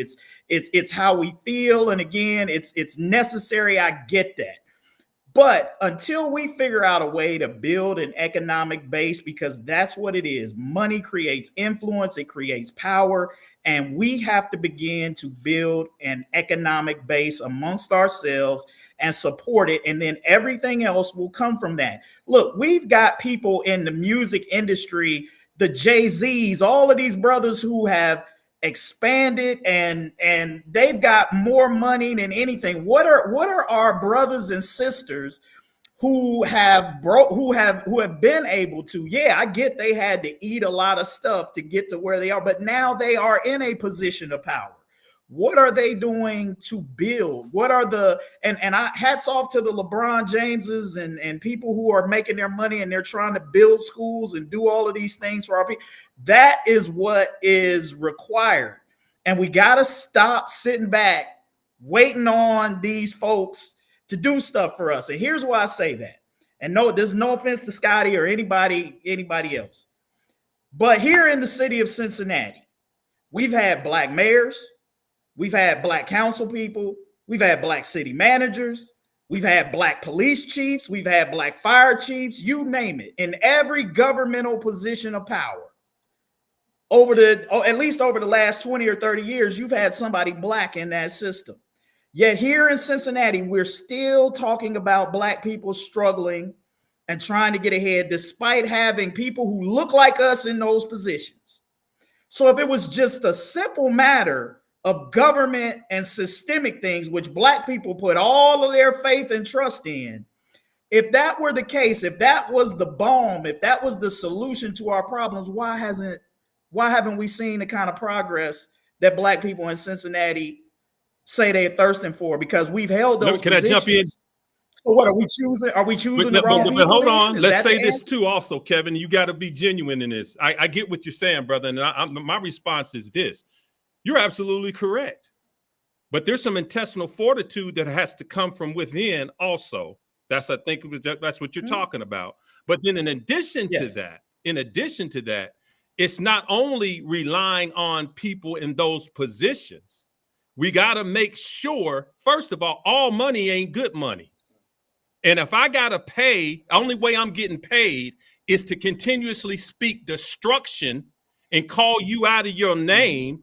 And every black woman is a B word and all of that type of nonsense. You can keep all of that. I don't care how, this is just me speaking. I don't care how much money that brings. It is destroying us from within.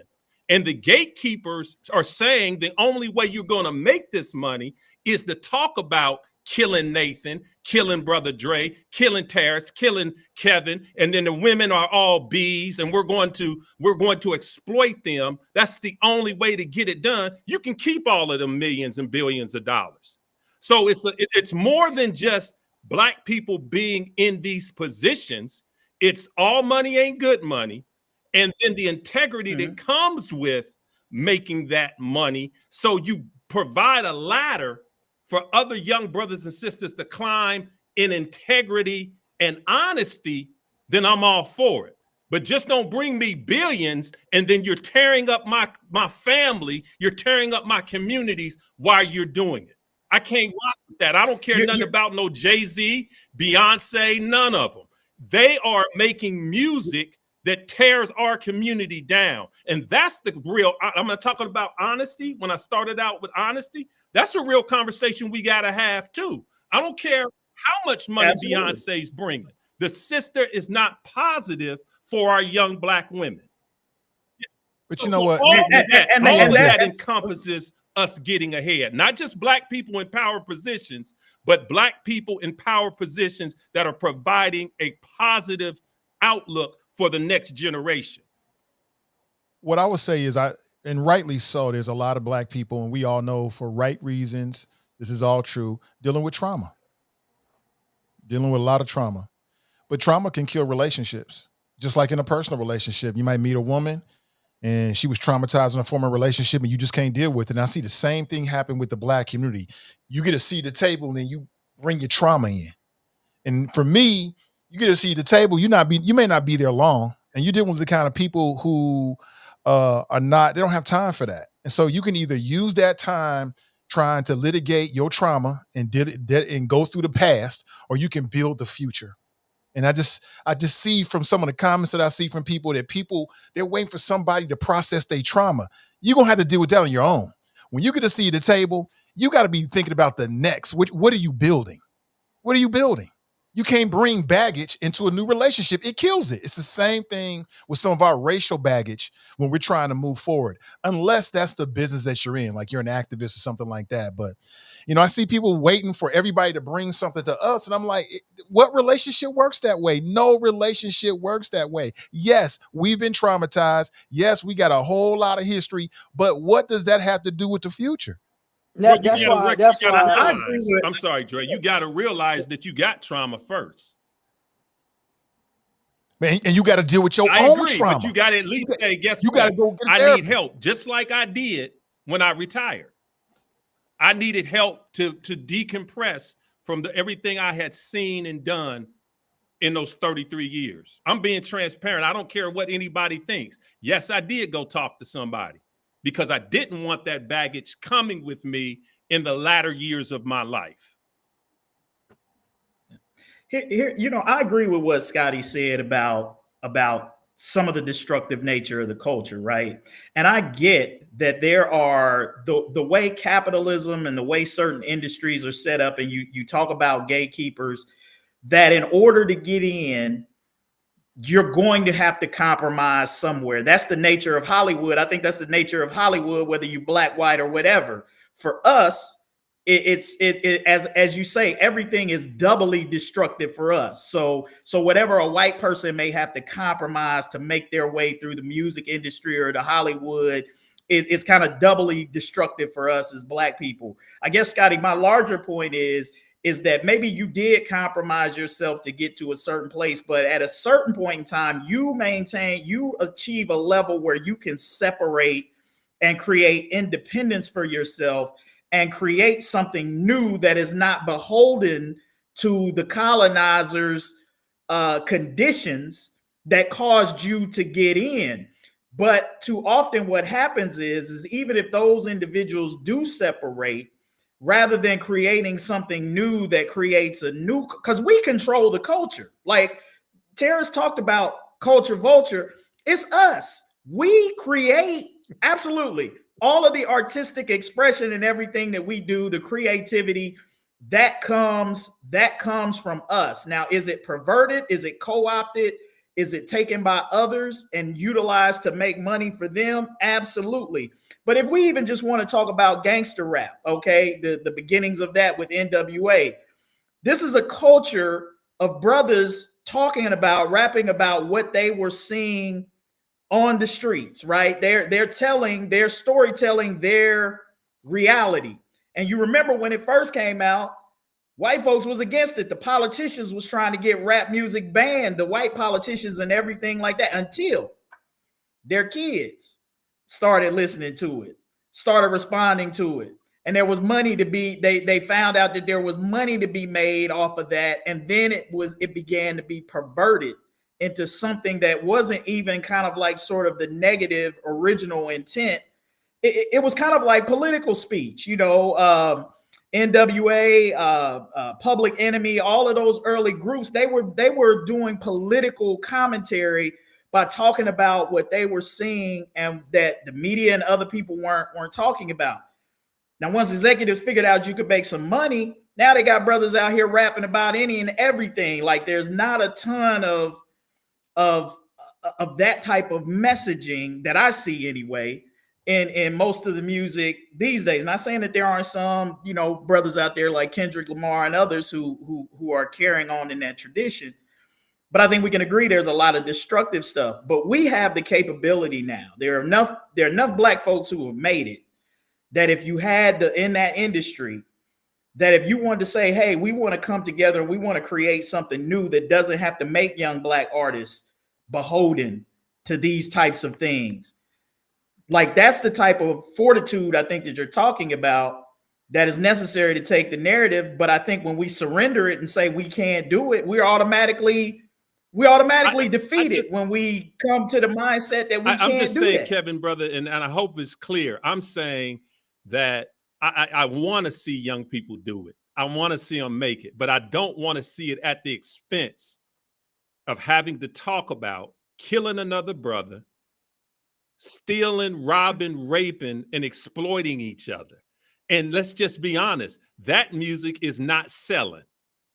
And I'm saying the gatekeepers are the ones that say, whoa, whoa, whoa, whoa, whoa, whoa. Maybe you need to talk about this, that, and the other. And we fall for the banana and the tailpipe trick. And we got people saying to each other, and I used to believe this. I don't know, Nathan, you and I had this conversation years ago. I used to believe rap music didn't have an influence on our kids. I used to actually believe that. And I believe Nathan, one conversation we had, Nathan said, yes, it does. Now I understand wholeheartedly how much power music and messaging has on young, undeveloped minds. And so all of that plays a part in our demise. And my prayer is we get back to a point where I can tell my brothers, I can tell you, I love you and I want to see you make it. Versus, see, here's my, Scotty, the competition I've learned, I'm my own competition. I don't compete with other brothers. You know why? Because I believe what's for you is for you, and you look like a fool trying to be Kevin Aldridge. You look stupid trying to be Nathan. You're wasting your time when you need to be focusing on what you've been purposed to fulfill in this earth. And that little till of land that you've been given, you focus in on that, and everybody focus in on what they've been given, then we will go a lot further. But this whole destructive nature, all money ain't good money. I can't, let me say this very quickly. In my politics, the money has dried up for Scotty Johnson. Why? Because I have stood on principle. I'm not here to talk about what you believe I need to be saying. My heart and the Lord Almighty guides me on what I need to be focused on. And that's people, making it better for people. Yeah, my first two terms, boom, boom, boom, boom. This one has dried up, and I understand why. But I'm not going to compromise that for the money. I'm not doing that. I'm not going to be bought. My dad would turn over in his grave. The one thing he told me, he said, son, if you're going to do this, promise me, show up authentic and always tell the truth. That way you ain't got to never remember what you said. Yep. And, you know, we got to reward people like that, Scotty, because here's the thing.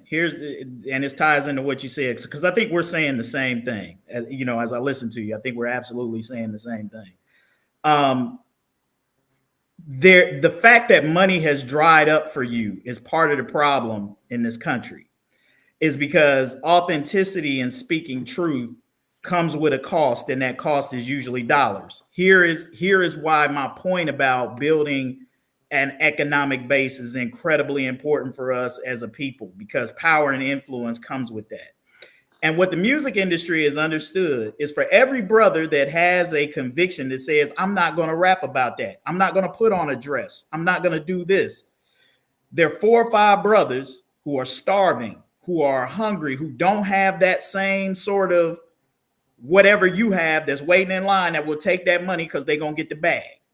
It's the same thing in politics. That's right. Right? It's the same thing in politics. There's somebody who don't have the ethics, who don't have the moral, who might just be plumb loco, or the money that they will fund, because that person will do what they want them to do and not stand on principle. And so what we have to get better at is if you respect a Scotty Johnson or somebody who stands on principle, you can't afford to let the money dry up for them, because if you let the money dry up for them, guess who's gonna, if you don't get reelected, guess who's going to replace him? Somebody who has no principles, right? Somebody who has no morals, somebody who doesn't have a heart for you. And so that's why I'm so staunch on this economic piece, because that is what we see happening, and we see it happening at a much larger level. And with Trump now cracking down on using the levers of government, and I want to say this because I don't want people to confuse, because last podcast I was on here saying that employers have that free speech, that First Amendment doesn't necessarily apply to you if you work for somebody. An employer might have standards. If you violate those standards, they can fire you for that. That is very different than the government using its levers of power to put a thumb on the scale and force media companies into decisions and make decisions because the government is going to block their contract, or they're going to sick the FCC on you. That is the very essence of the violation of the First Amendment, that the government shall not create any laws or do anything to abridge freedom of speech. That's the difference between what Donald Trump is doing and what I was talking about, where if a bunch of people get together and they say, I'm not going to buy your products because of what Kevin Aldridge said, then an employer has a right to be responsive to their customer base, right? That's business. But what Trump is doing is a violation of the First Amendment. And this is why when you are beholden to that money, and that's why there's this big conversation right now about independently funded media that is not dependent on these big corporations and all of these other things. And that there's a lot of conversation about that being the direction where we need to go as a country. But the challenge is the money's always got to come from somewhere. And you got to find people who truly mean, I'm willing to give this money without looking for anything in return. I don't care what you say. I don't care what you put out, even if it's disfavorable for me. I believe in the notion of free speech and a free press. And this is why dollars are so incredibly important. And we got to build it. And then we got to put our money where our mouth is. With that, gentlemen, I got to make a move. I appreciate your time. Let me see, bring myself back on. Scotty, so thank you so much for your time. Appreciate you, brothers, man. Great success to all of you. Dre, you better learn how to enjoy retirement, man. It's a beautiful thing. It is a beautiful thing. Yes, you brothers, man, much success. I'm a phone call away, and I thank God for the opportunity to share with y'all. Thanks a lot. Yep. Appreciate you. And to Phil, the crew member, appreciate you. Dr. Rabbi Gary Zola, appreciate him. I thought that was more entertaining and informative than I thought it was going to be, quite honestly. I really appreciate that. Tarris, appreciate you. As always, Kevin, appreciate you, man. We got a new season of Ohio Kings coming up. When's the first game? October 18th. We're countdown 30 days from yesterday. We're excited. October 18th, we got a new home. Withrow University High School is going to be where we're going to be playing our games. October 18th against the St. Louis Spirits, 5:30 p.m. We got a new coach. I'm telling you, this is the best roster in the 6 years that we've had the Kings. We had a season where we went 14-0, but I think this team we got this year, the collection of talent is better than that undefeated team. And we think this might be the year we break through. So I'm hoping you all will come out, check out a game, support the team. Again, another thing that we're trying to build, not just for ourselves, but for the city of Cincinnati, but primarily being able to create a legacy for people who look like us. So. Yeah, my son, I got to look at my calendar, but as I'm sitting here right now, my son and I will be in attendance for the first game for sure. We love the Ohio Kings. So have a great day, everybody. Really appreciate you, Brother Dre. I didn't forget Brother Dre. Brother Dre, appreciate you as well, bro. And to the audience, definitely appreciate you. Please share this because a lot of people are not going to see it. They're working, whatnot. Just share it on your page if you haven't already done so. Really appreciate you. And we're planning to be back on Tuesday, and hopefully we will have some women on the panel. That's the only thing I missed about today's show, just that balance, that wisdom. But we'll work on that behind the scenes. Have a great weekend.